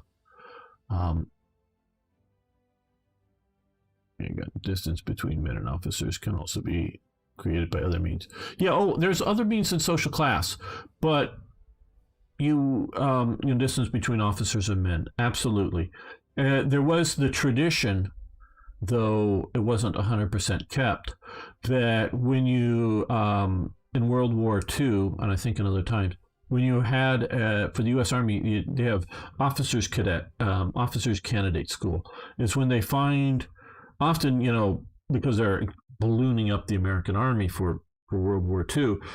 So there's a lot of young sergeants, but when you really find one that you think is officer material, you send them off to, officers school. So generally speaking, he's had some combat experience, as an enlisted man, but you send him off to officers candidate school. The whole Army knows that this guy probably isn't long for the Army after the war is over, meaning he's not going to be a career officer. And he's going to be sent off to do this. Mostly, and the general policy is not to send him back to the unit that he left from. There are exceptions, I believe, but mostly it's send him to other units to be the officer. So he's not formally one of the guys. That is a big thing. And there are other ways to do that than pure social class, but you need to develop that distinction. All I know is that you regard your soldiers and children, and they will follow you into the deepest valleys. Yeah, sounds like we really ruled by fear or trust in the officers. The latter is much more efficient, especially when things get really. Yeah. Oh, absolutely, Beam Slam. Yes, so close. So close, about 10 away. High NX from getting a 5K subs. I'm looking forward to that. Offensive was fairly effective, so the Russian army was still strong. The only thing that made it fail was the horrible lack of morale. Yeah, okay, Ari. Yeah, oh, Russia, I really, part of it I do think is leadership and social class, and there's a lot of that stuff going on in the Soviet, or not, well, in Russia, but also a massive amount of the problems that Russia was having was lack of industrialization and the scale of the war. If it had been a war with Austria, not with Germany, not with everything else, or a war with Turkey or something like that, Russia could have raised a very large army and maintained that army, including like munitions flowing to the front relatively well. I'm not saying perfectly or anything like that, but relatively well. But fighting the Germans, the Austrians, eventually the Turks, it just is overwhelming to their system. Now, fortunately for them, the Turks are pretty bad shape, and the Austrians are reasonably bad shape. So it's really the Germans that are their main worry. If different, might have different. Wonder how many Soviet commissars got frag. Oh, I bet a bunch did. I bet you they knew not to be in certain places at certain times. Because otherwise they would have disappeared as casualties. Great at counterattack and feigning retreat as well. Yeah. So yeah. Well, I think we're going to end the episode, not the live stream, but the episode here with my little talk and catching up with the chat. So see you next time for even more, more Hearts of Iron. Okay, guys, let's see. Let's save this again. I know I just did. No, I had a couple more letters to keep from overwriting that. Okay. Good condition. I'll be right back and we will start another episode. So has Arno gotten his joke book or looked up jokes on the internet to be able to type in interesting jokes? Yeah, I know I keep sort of prompting him and I think he keeps forgetting while I'm away. Time for a fresh Coke. Well, getting a fresh drink, yeah. So I'll be back in just a moment.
almost back.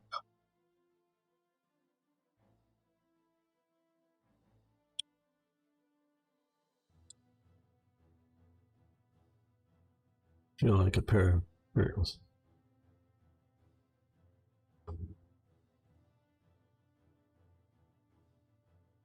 Yeah, so Arno, you need to find like a list of jokes to copy and paste into, with a punchline into the chat when I get up and go away, so you can entertain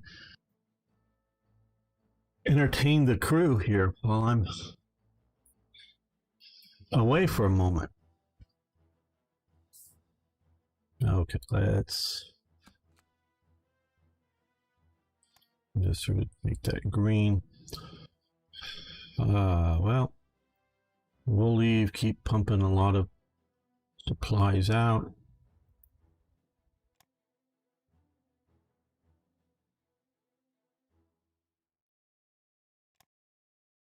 Okay, 2 more infantry divisions are ready to deploy. Let's also look at our revolt risk. Okay, well, currently we're basically green everywhere because we have enough.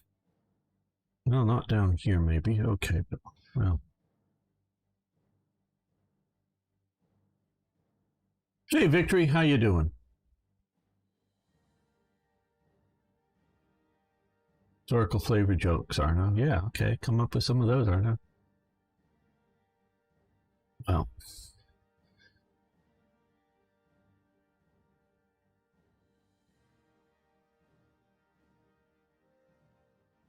I think the Leningrad front needs the reinforcements the most. Well, let's look at the supply map. So I really would prefer to drop them. Yeah, okay.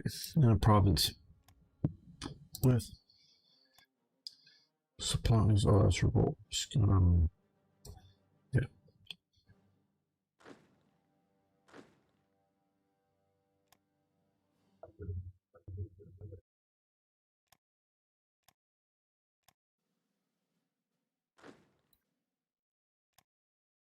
Okay, Manny, you've been wanting a division. You can have this division. Oh, I'm doing very well.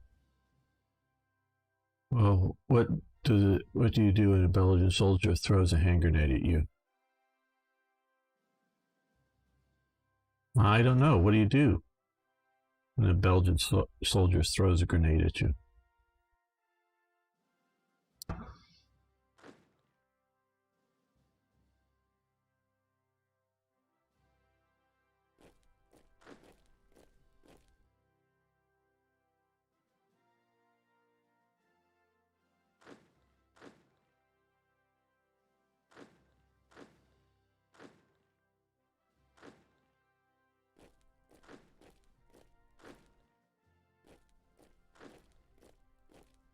You pull the pin and throw it back. Aha, okay. Okay, that works.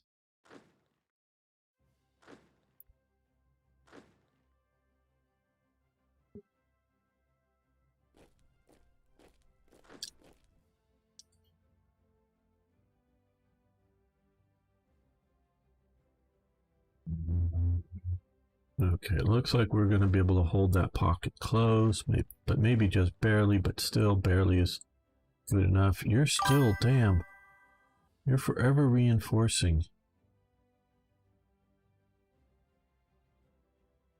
Why?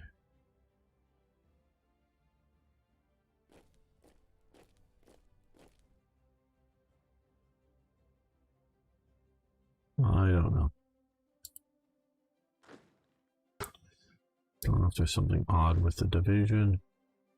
That's that Becker division. Yeah, you need to be a lot further forward.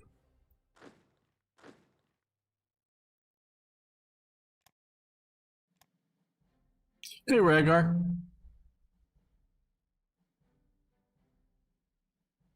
Where's province in the middle of Russia? Yeah, I don't know. Sometimes some of these can be a bit iffy. I think they're because you can actually sort of, let's see, 1, 2, 3, 4, 5, 6. So you can sort of get a hex out of a lot of these, but they're not universally hexed. So yeah,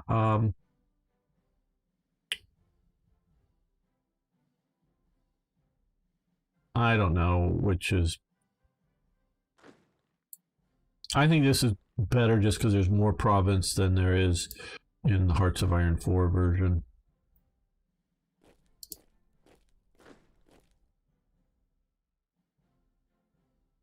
Yeah, the Ukrainians shot that. Well, I know. I think it was the Russians shooting down the plane, not the Ukrainians.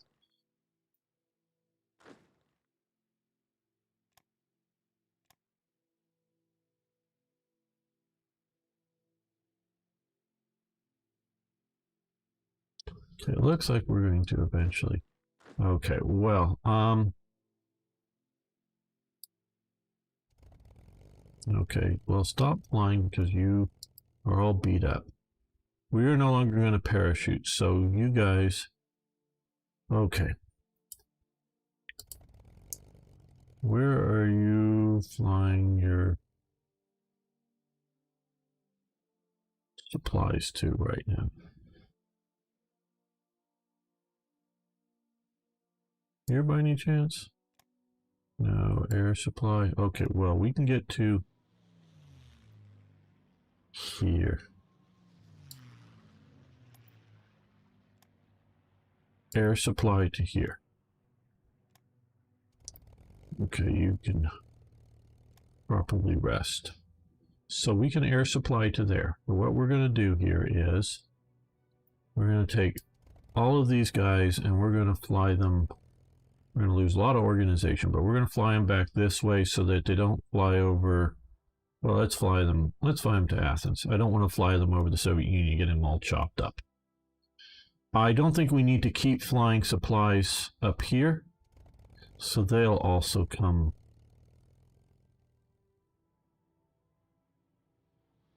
to Athens. Okay, yeah, I just really don't want them flying over here and getting too badly chopped up. Right, okay, so the aircraft are leaving.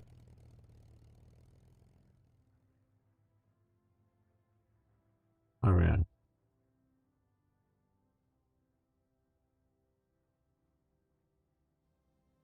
Great, Eric. Great, great, great. Eric is editing up a video for me, and that is wonderful. I'm sure it is going to be most excellent. And so everyone, when you get to see it, it's one that has not, it's not, you know, it was not it was not recorded live. It was, you know, just one that I recorded. So and now it's back in time from where we are right now. But you guys should all check it out when it does come out, and it will have a special tag edited by Eric, so you'll know. I'm hoping to put it out Monday, but if it's not ready, that's fine. I have other things I can show, I can put out.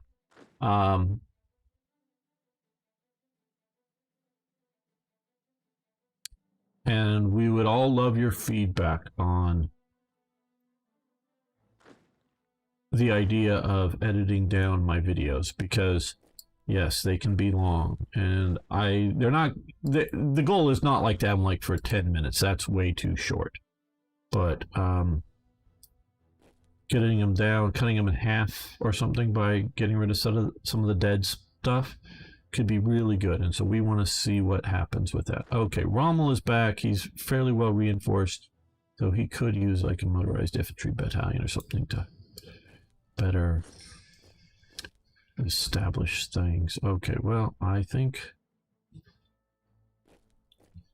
they'll go that way.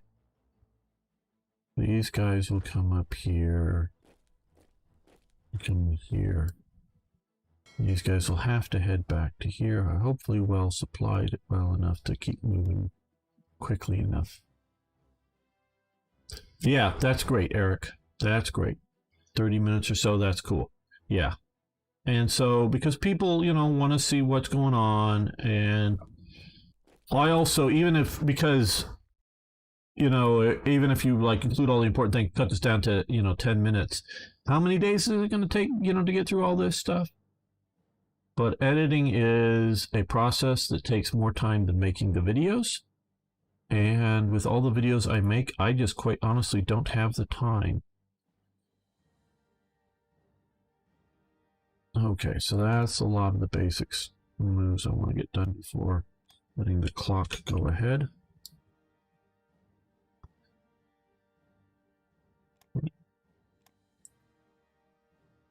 Hello, Alice Tekka 1700 Ohio gozaimasu. Skoshi Nihongo o hanashimasu, but only very little.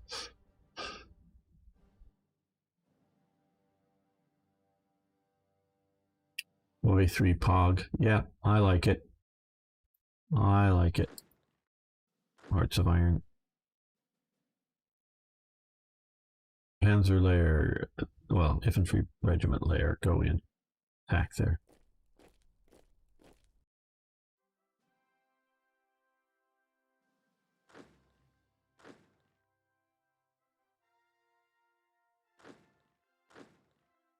Okay, once you get... yeah, you're going to join that attack. Well. Hey, Van Bishop.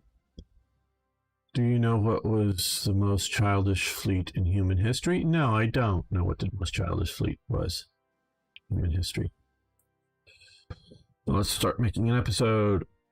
Welcome back, fellow armchair generals. This is Gamer 1745 here, and we are pushing deep, deep, deep into the Soviet Union. Mostly on the southern front, but any push is good. Really do appreciate that. But before we continue, if you haven't already, please hit that like button. And of course, if you're new here, please subscribe. Kiddo Bootai. Kitty Bootai.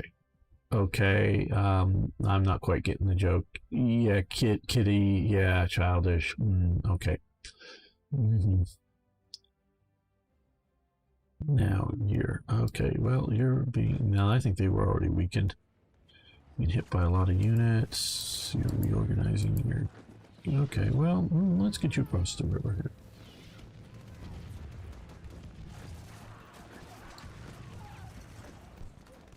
I'm waiting for fuel. Well, we'll get some fuel flown out to you real soon. Major defeat. Okay, they're pushing me back here. Ugh. Okay, well. And we've lost here at Grozny. You just keep moving to there, I guess.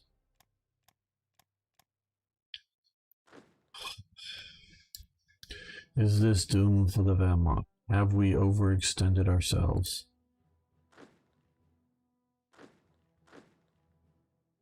Or do we just need to push harder and harder?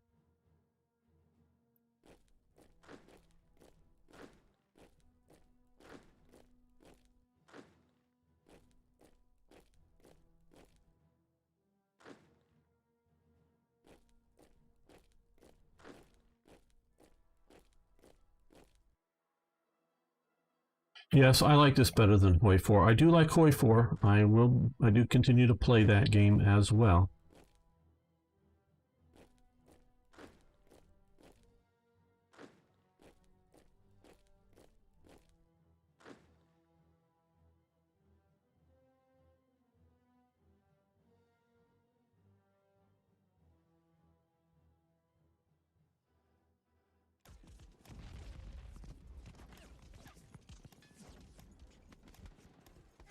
Another infantry division shattered.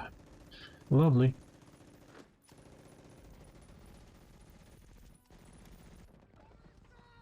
Yeah, here we're really being pushed back.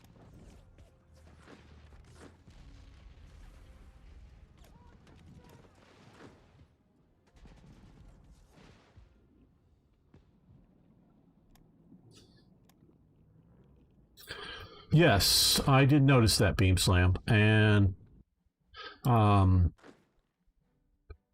I am, at least at the moment, I downloaded it. I have not even unpacked it to whether to install it or just take a look at the coding, see how much it's changed from, at least the stuff that I deal with, how much it's changed from 10.4.3, which is what I've been building TRE on.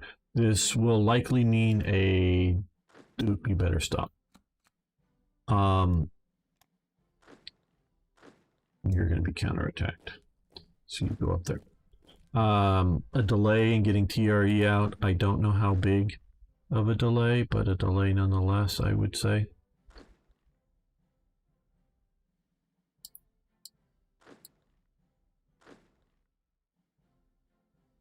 Why is it that you're taking so long to move?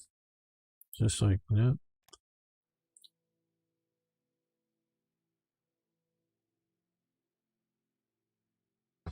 It's time to conscript the Volk.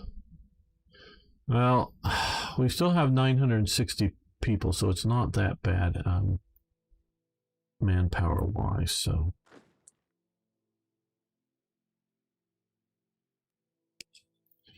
What I'm sort of worrying is we don't really have enough strength down in the Caucasus. I mean, we got some here, but this is just really hitting us. Okay, well, 2 divisions ain't so bad. Our brigades. Okay, well now they're just down to 5, and we're in good shape, and they're about ready to shatter on me, so that's going to go too good. These guys are falling back here. These guys are going to move into here. And that province is pretty big, so it's being held by the 1 mountain division. Okay, you just go to there, because I don't really want you invading or battling for that.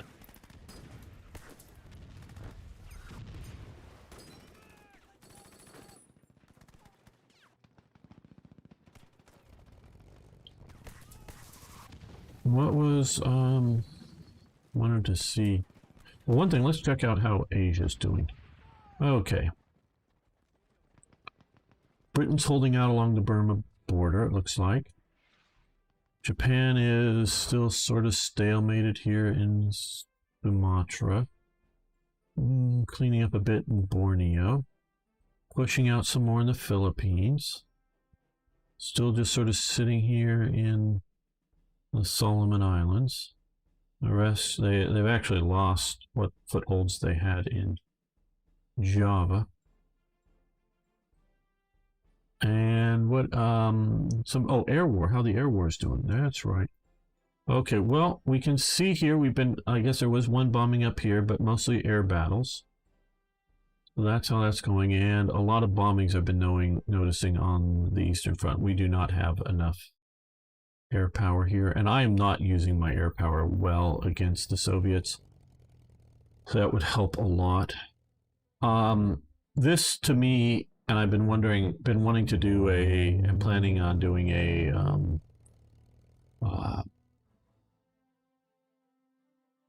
multiplayer campaign, but this is fast play for me. I know this may not seem it to you. But this is, so, okay, you need, okay, no order, that's fine. Interception, no order, good, because when they get really bad, I do want them to sort of quit. I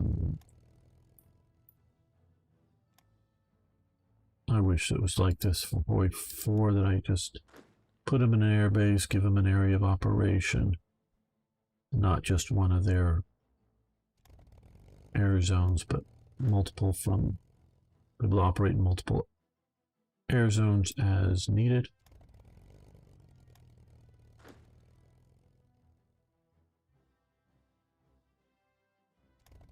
I think we're going to move a few of you to the east here. Let's see. Okay, that's not big enough.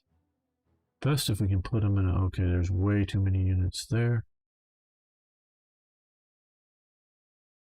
Okay, let's fly Dolfo out there. That was his sort of nickname.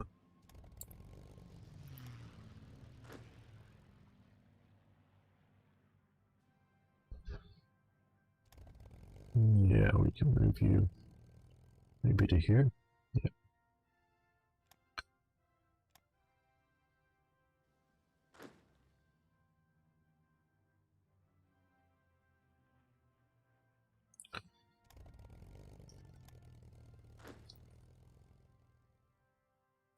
Okay, you're down here. Let's get you operating in this area.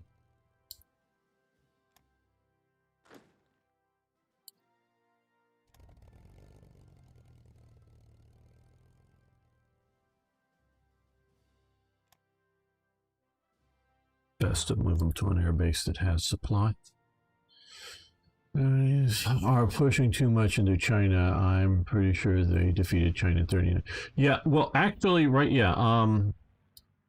This is a puppet. Republic of China, Nanjing. This is a puppet of Japan, Beijing. I'm going to. There's reasons for and there's reasons against within the games, within Hearts of Iron 4's or Hearts of Iron 3's game logic. But I'm going to create events for TRE that if Japan is in the Axis and Manchukuo is a puppet, Manchukuo will, an event that will have Manchukuo join the Axis. We'll have another one for Nanjing, for Manchukuo, however you want to say it. And for the Republic of China, Nanjing, also to join the Axis officially, and if Siam is a puppet of Japan, which in this playthrough the AI, I don't know if the AI always will, but I think sometimes they'll leave it as a puppet there. But if they have it as a puppet, maybe do that. But yeah, so this has all been conquered. These are just some occupational forces. So we see the Japanese forces. We don't see the puppet forces that the Japanese forces don't see because they're not a member of the Axis. But yeah, that's all conquered territory. And there's, again, we'll see what these Japanese units here sort of see, but there's not so much there. What we are seeing here is a lot of forces still sort of showing up that had been streaming down this way. We see Vichy forces. Now, this is historically accurate. Whether you want to call them Vichy forces or French forces would be more appropriate. They never really had the chance to become free French forces. Not that they were loyal to the Vichy government at all, in any extent. But basically what happens to at least most of the units, my understanding, is with pressure and basically they're told, we're going to either invade you or we're going to invade you. And it's just your response is how it will be handled to the French Indo-Chinese government. And I've saved some information on some of this stuff for future events. Basically, the Japanese gave the commander an ultimatum. If you do not cooperate, our landings will be, a military aggressive invasion.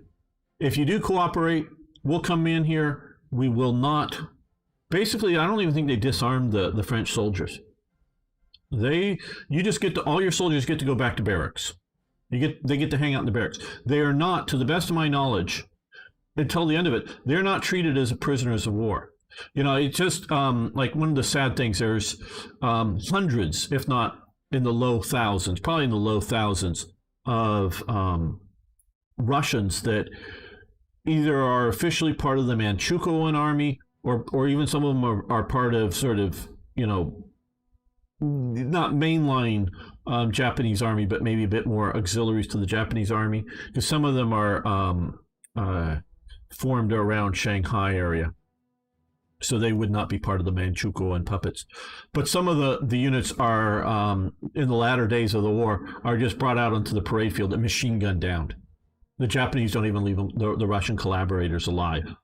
A very disgraceful thing, because they were not, at least a great bulk of them were not thinking of wanting to join the Soviets. If anything, they wanted to, get evacuated out to be away from the Soviets. The Japanese just machine gunned them.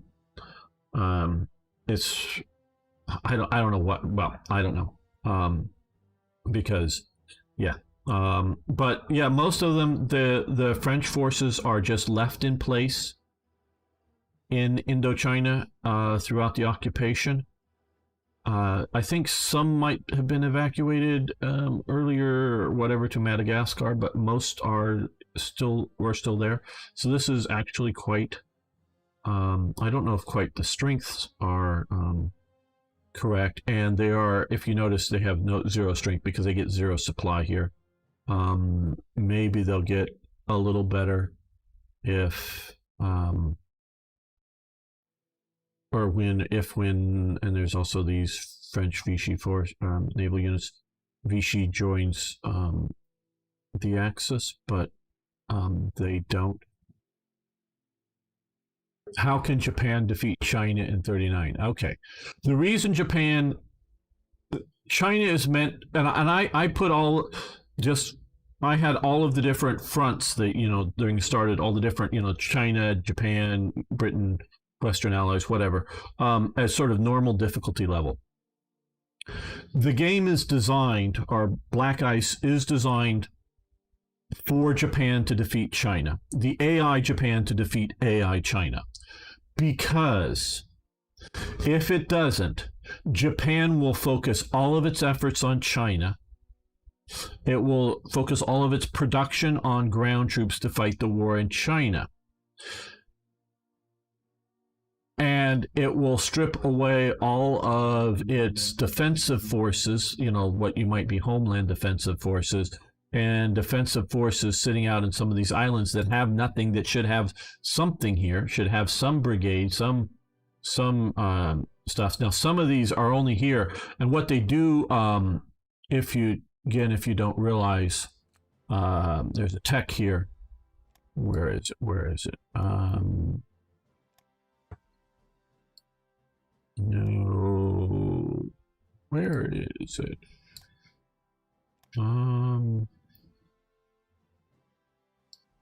Is it down here? No. I think it.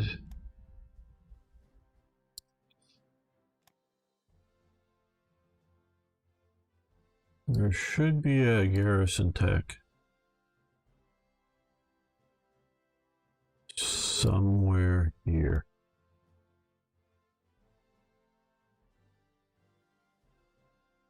Did they remove it? I don't know. Oh, maybe it's the Fleet Auxiliary Doctrine.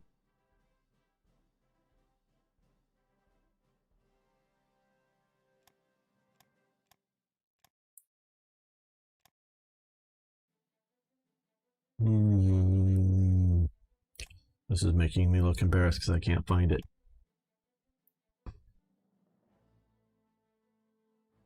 I don't know, but there's a tech here. Maybe they moved it to a hidden tech that just automatically. There's a tech. What? Oh, maybe it's. Oh, here. No.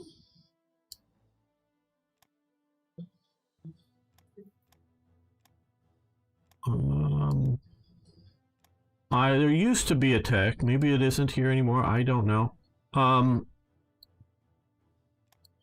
What they did is made some of these garrisons here super heavy ship-wise, so that once they order battle event spawns and plunk some of these units down, and they are too heavy to move by ship. They're given a weight that you cannot move the garrison forces by ship, because otherwise the AI stops garrisoning a lot of these forces and will move them to like fight in China or someplace. So somewhere, I think, but maybe they could have moved it to just something that happens. It used to be that you as a human player could research a quick tech that lightened up a bunch of the units, and it's maybe here and I'm just missing it. Should be a one and done.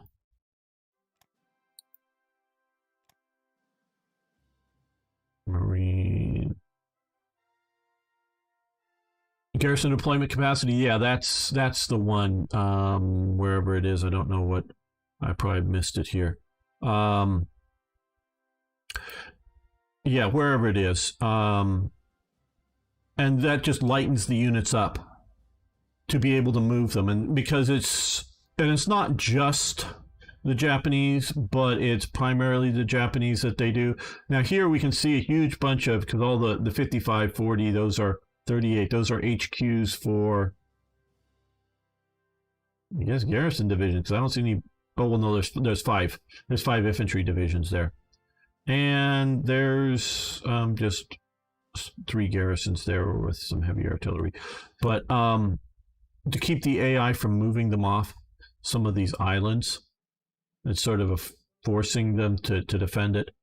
So the AI wants to like focus all of its effort on going after China, and then oops, through events, it gets at war with the USA. And if it's still bogged down here, it will continue to dump more and more forces fighting here, and it'll be a walkthrough for fighting here. And these others, and a lot of these invasions at least started out as scripted ones. I think there was a scripted invasion that the Filipinos actually won, and then there were, because all these Marine units, starting with the 10.4 something, they got it so that the AI will, and they found the AI will aggressively naval invasions if they have a lot of Marine Corps units. So they've given a lot of nations, including Britain, a lot more Marine Corps units than historical, so that or tell them to build more as part of it, what they're doing. But we can see here, why are they putting a garrison of light armor forces here? I don't know. There's silly things. Why have whatever this 2 elite mountain units here? Garrisoning Taiwan. Yeah. So yeah, it would be really sort of stupid. So they do make it so that Japan is supposed to win against an AI Japan versus an AI China. It's different if one or both are human, but it's meant for the Japan to win. Otherwise, it just isn't going to work good. In infantry, is it there? Okay, in infantry deployment capacity, and probably just not. Oh yeah, garrison deployment. That's it, exactly here as I hover over it. Weight for the garrison, tropical island garrison detachment, sea garrison, and SSST all lose a huge amount of weight, so that we can actually this is meant for human only, and yeah. And so that's why that is what it is. And it's pretty good. It's also sort of some of the artificial, like, hey, give this to America so that America will try to, send a bunch of air force and defend down here, and defend over here, and then maybe attack other places. And that it works fairly well for the air campaign to get American air bases here, because America will not send air forces here. We can see that there are Americans flying over here. Will not send forces to Britain to do an air war. So that's why they give over. And it's also super realistic. I mean, obviously it wasn't all of this exact territory, but all the territory around here had little, American islands that, air bases of various types and other bases that they did sort of, not ruling over the civilian population much, a little bit, because there are restricted areas of movement, and there were U.S. soldiers, controlling that restriction and checking, people's IDs, with residencies, residency IDs or whatever, to get into certain areas, and to keep out Britons out of areas that, only locals could go to, just keep other people, wandering Britons, out. So they were some stuff. Talking some victory points. What about taking some of the victory points from China instead? No, it just, unless basically the AI will not, or we've not been able to get the AI to switch to other activities so long as there's a war in China. They just won't.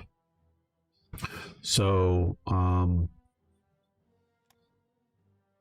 yes, you could be like, you have no internal, and it just collapses. It's better Now it's like I say that China doesn't get, or China gets more buffs or whatever if player is human for Japan.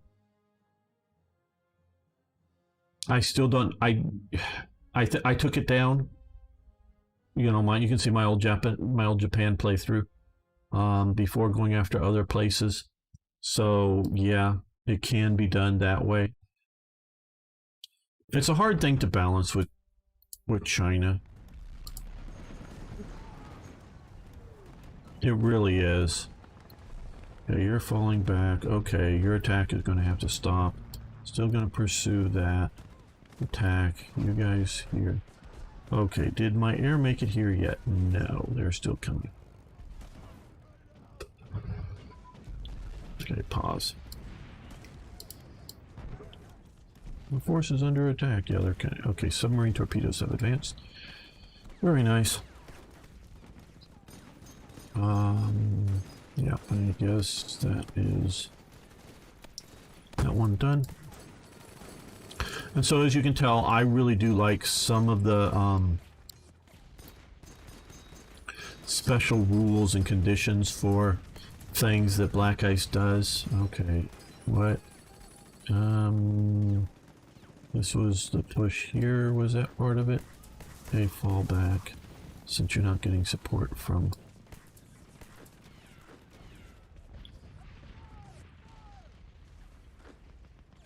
Finland. Okay, did these guys... No, they're still... Oh, we're in a battle. Oh, well, those are submarines in the battle there against Soviet subs, and we have our ships gunning right through that battle. Smart move, guys. Well, I guess there's no other way to go. But at least we have some air power attacking, too.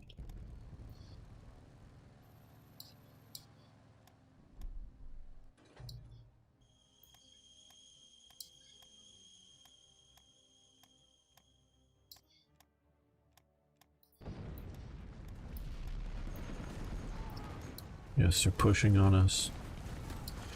They're pushing hard. We're still pushing, though. This is not yet decided.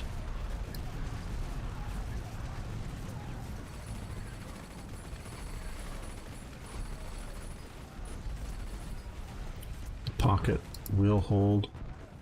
The pocket will hold.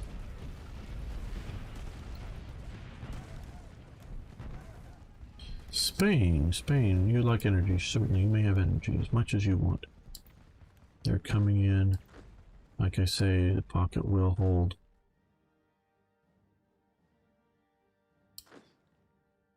Yeah, Hungary, you haven't really done much to take your objective. Now, maybe you haven't been able to get there much, but still.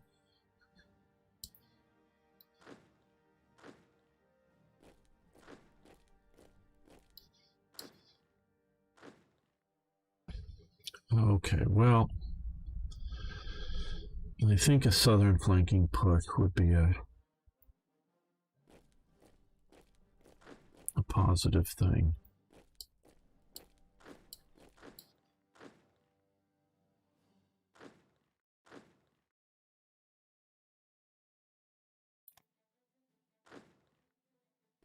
You come up that way. Don't want you to give up your progress that you made, though. Well, there's a lost cavalry brigade down there. Yeah.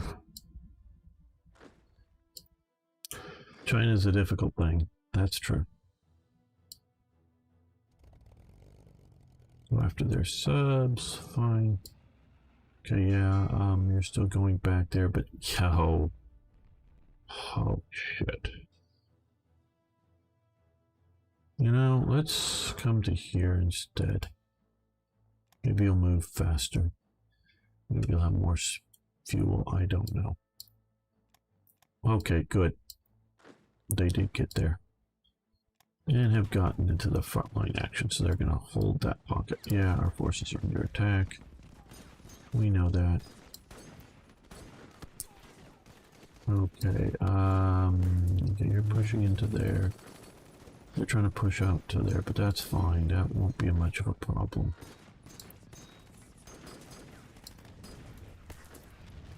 Let's keep marching in that direction. Well, let's just stop. They're gonna starve slowly, maybe, but starve. And they're coming up. These guys keep coming north.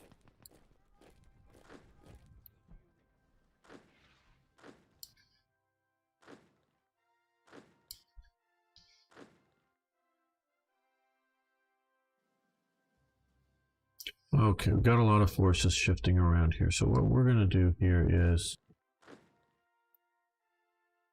attack like this, you know, with the Hungarians. And these guys are going to support that attack.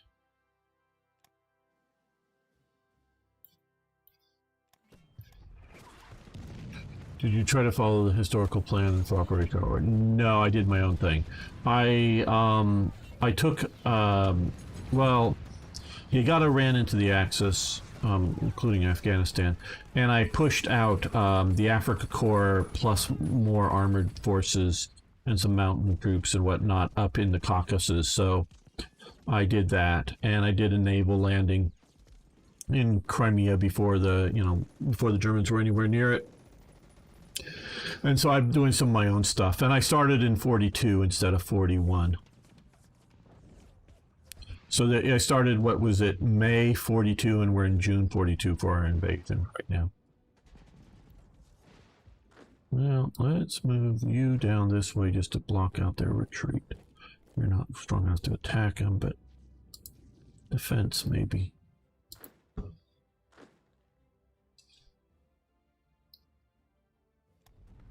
Another Jaeger division shattered.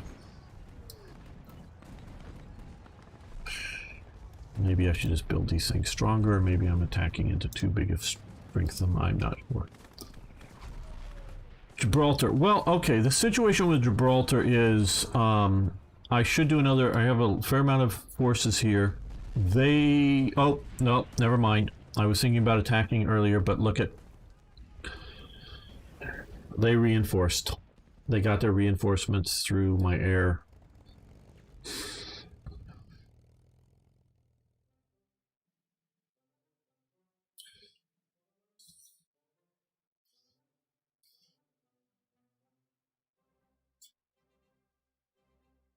This is really well defended.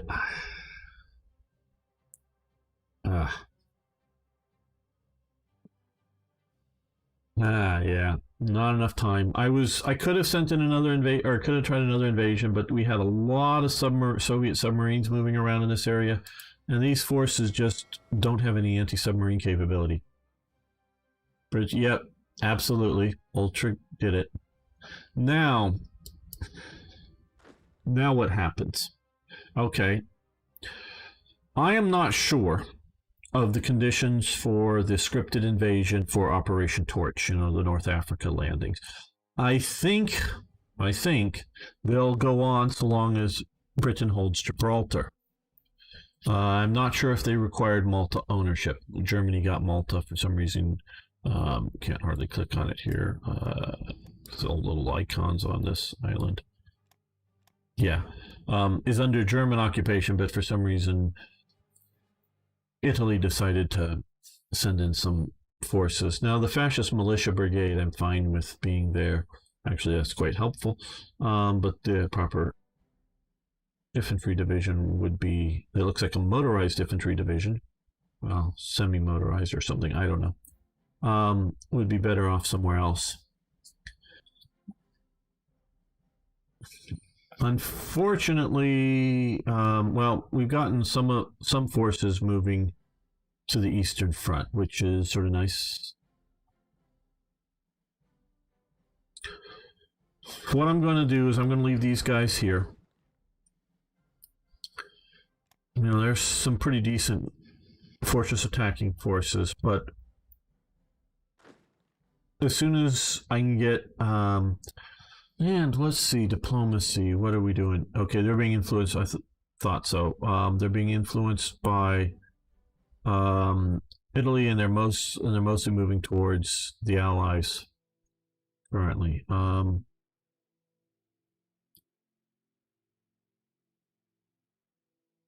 Yeah, don't know whether they should be a puppet or not, but of Germany.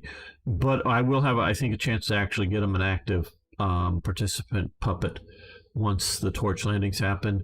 So these will be a hopefully a rapid reinforcement down here to fight the Americans here. Well, this is filled with anti-aircraft units, Arno. So I don't want to chew up my bombers attacking it for no real good reason. It just doesn't do enough to help that, in my opinion, when it's so well anti-aircraft set up.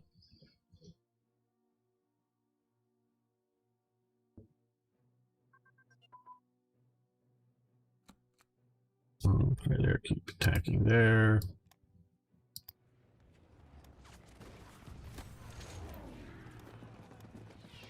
Okay, capital ship search radar advanced. Let's see, is just got today a couple of nice photos of the Bismarck's fire control computer, and what it looked like, and it's sort of cool. Okay, I guess that is, yeah, right in here. So that is grayed out, and capital air search radar. All okay. So let's look at, yes, there are two computers here, and do some research on those. Combined arm coordination has advanced. We'll see if that is, yeah, I guess we'll let that continue.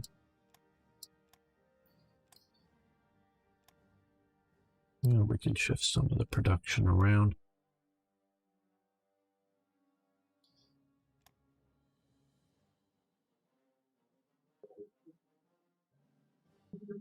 There's massive amounts of, oh, these guys are retreating. Okay, stop your attack.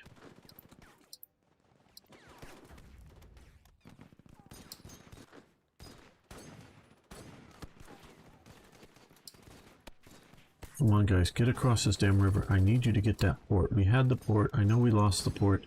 Get the damn port. Okay, well, now this is, like I say, one of the things I am not doing well is... Okay, well, stop your naval striking.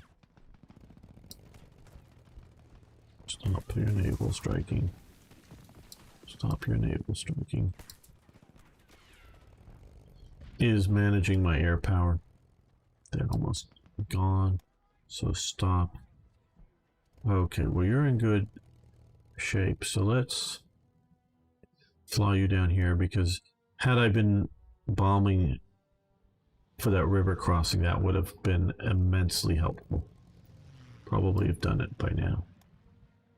But like I say, I'm playing, at least I think, at like super speed here for all that is happening. These are all Italian forces. Okay. Okay, that'll be a decent amount coming in there. I really should be setting up some of their... What? Oh, conscripts. These are These are conscript forces. Hello, Noswil? Noswil? I don't know how to pronounce it. Yeah, that would be just fine. MP4, I prefer that. I think, yeah. Not in the other, whatever. I forget whatever the other.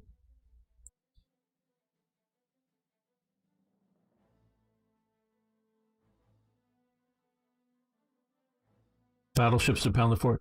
Well, when I was invading, and if you park them out here during an invasion or battle, they will give, I don't know if I need to worry about keeping these guys here anymore. I'm not going to be invading there, so they will give offshore bombardment bonuses. So there is that also. Where, let's see, supply currently. They're not in supply, but these guys are too close to the front. Okay, we can move you to there. So,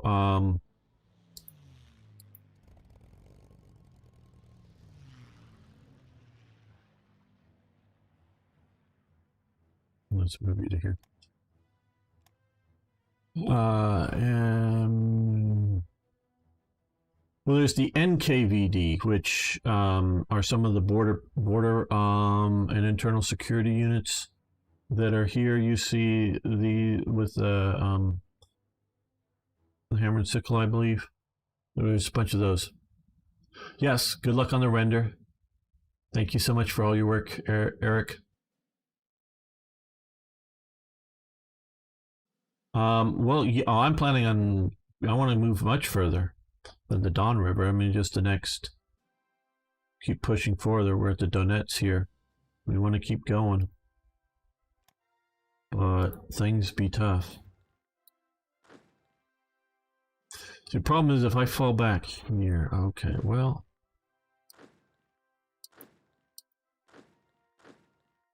What are we being attacked by? Okay, well, we might be able to hold that off. I know that's slim hope, but you come into there. I'm going to add you to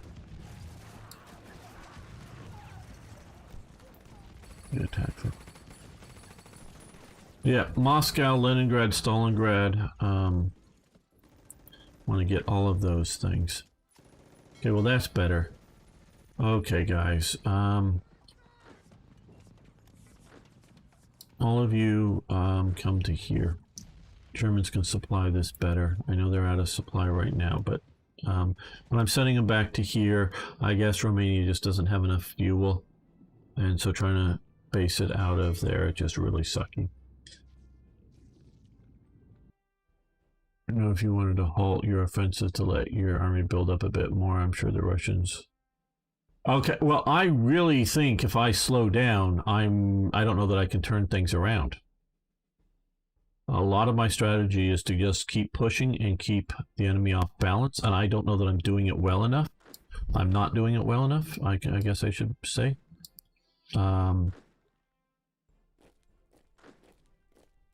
Just push, push, push, keep them off balance. Keep them from getting coordinated and sent in here.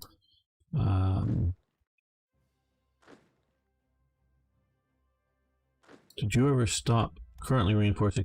This is something buggy here.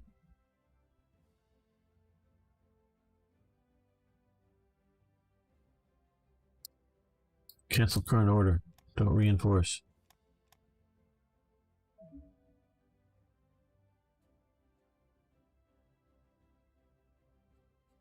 See if I change commanders.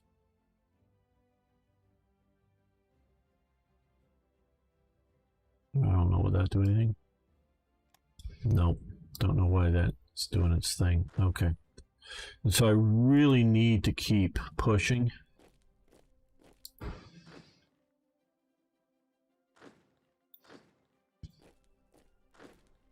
No, you're way too shattered. Okay. Keep pushing where I can to keep the enemy off balance. If I let this go too long,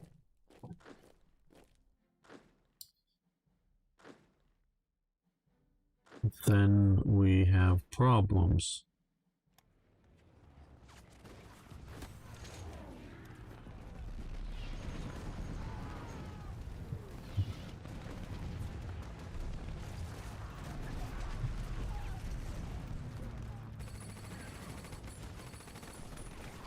Major defeat, okay.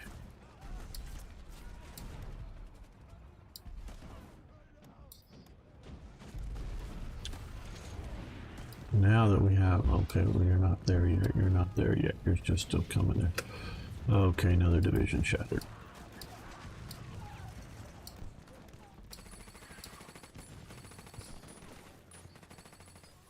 They go back to Berlin because that is where the HQ is. Or their, theater HQ. They'll also go to Berlin if they have no other, no higher command. Now, if we get to winter, then we definitely want to halt our attacks. Okay,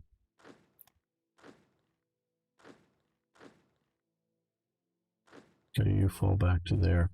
So they're pushing me really hard on this front.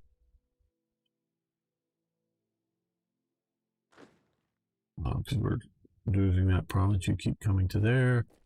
Maybe we'll attach you to this HQ to give it a little bit more strength. You walk up this way.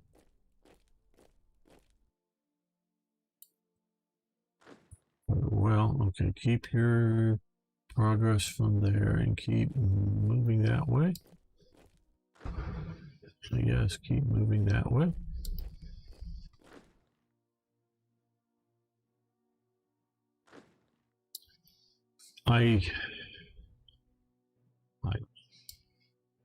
Okay. Oh, are they? Yes, they are here. Okay, what we're going to do here is let's... There's a lot of... We were trying to move some big airdrops. Okay.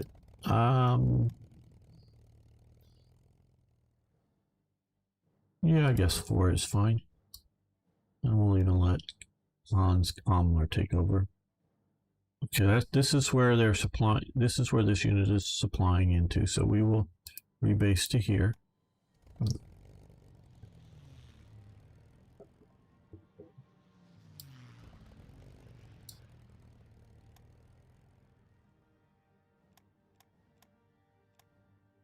And then we'll even let him come command. Okay, we'll rebase to there. Now let's... Well, where is our big wing of them? They were here. Well, they're still here. Okay, you guys come over to here. We were supposed to come this way. Okay, well, don't know. Where do I want to send these guys? I'll have to wait. Not one step back. Yeah, well,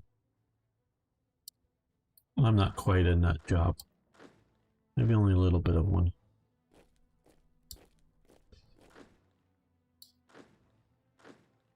And that unit, that division is not doing well, but the others are doing okay.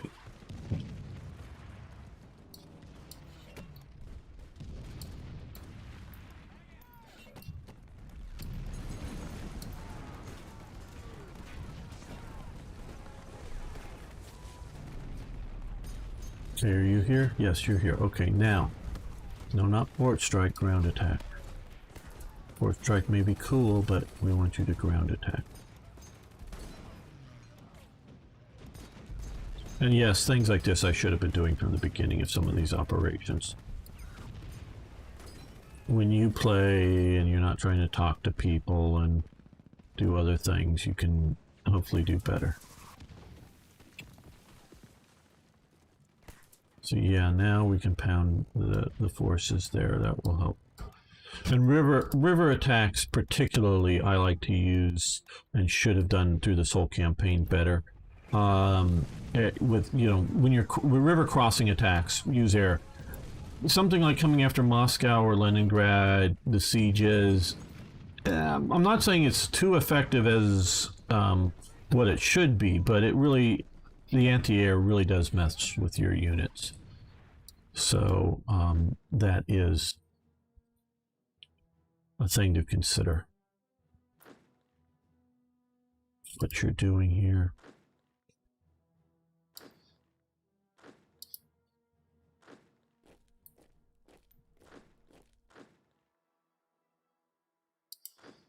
Okay, well, you're not in good shape. Okay.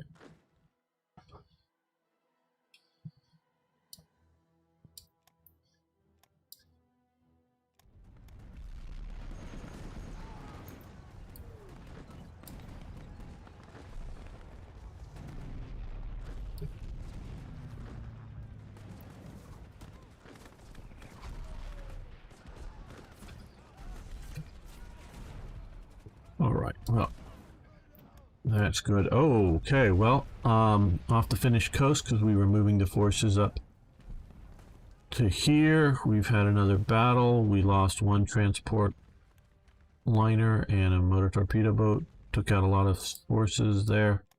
Not too much worried about those naval losses. I'm not saying any naval losses, those. Where, oh, here. I am worried, okay, yeah, okay, it looks like everything else made it. I don't think we lost any ground forces in that. If you lose too many transport ships, they'd go. Maybe I should have padded it better. Now he's sort of trapped up in here. Not the best option. Not the best option. Probably should have sent him up here. And had him march down or something to avoid this. Send him around that way. I don't know. Okay, well, let's head you sort of towards the front. Well, not quite the front. They're not very well organized. You're doing a little better, so let's get you up there. Let's get no,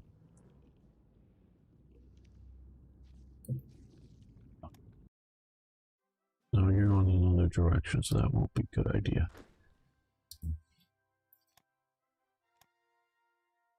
Okay, we'll attach to the SS Corps. Okay, infantry unit training, which will increase our organization. It's total of 32% from, or 32 points or whatever from this tech, not just, down here, not just this one step. Yeah, okay, good. Salt concentration advance. That is here and grayed out. Okay, so we have improved those. Okay, medium bomber prototypes, very nice, and grayed out. And the Battle of Soto or whatever.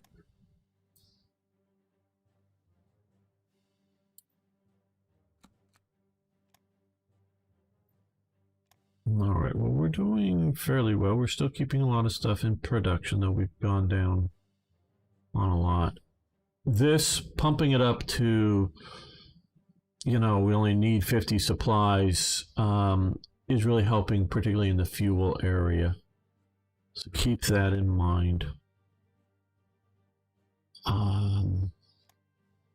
I think... Well, okay, my impression is, and yeah, sometimes I complain about things and then they pull the math out on me when I'm complaining about black ice and they pull the math out of me and go, well, it's actually improved, not worsened. Oh, okay.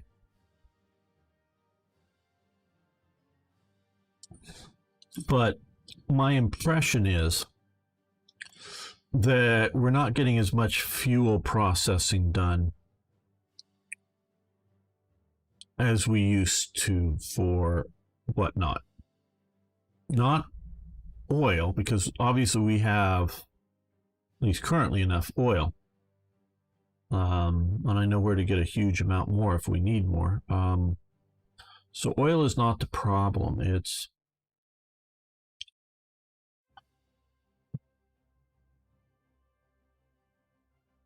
I don't know if there's a good way. Maybe it's just my impression, but fuel processing to tweak that. I don't know. Hello, plastic gangsta.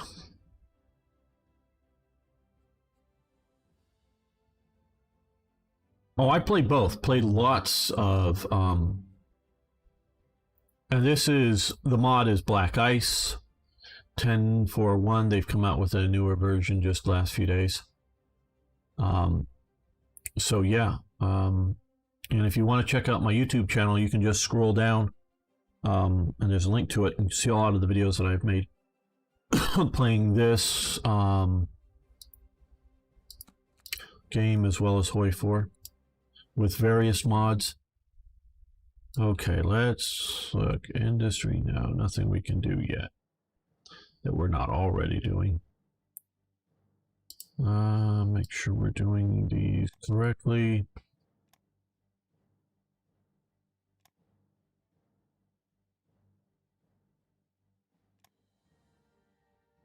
Now let's come up here. Is there some anti-submarine? Okay, we're doing good on anti-submarine warfare because we're facing huge amounts of submarines. A lot more than I think we should. I don't know if those just the AI thought they should build them or they were gift or something through an event.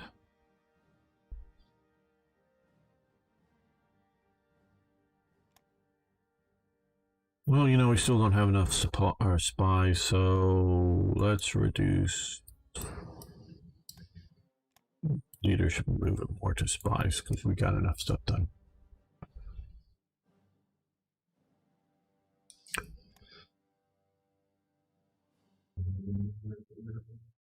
I also, though it's not included here, make a mod called Third Reich Events that's a sub mod for Black Ice that adds a huge amount more stuff for the Soviet, or for Soviet, fading here, for Germany. Okay, how are we doing? You're wrecked. You're not.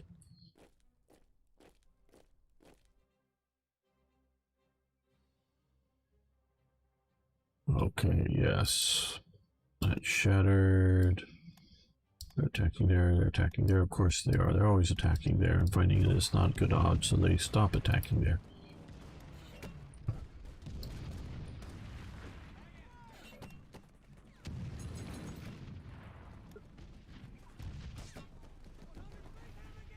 Okay, they're coming up to there.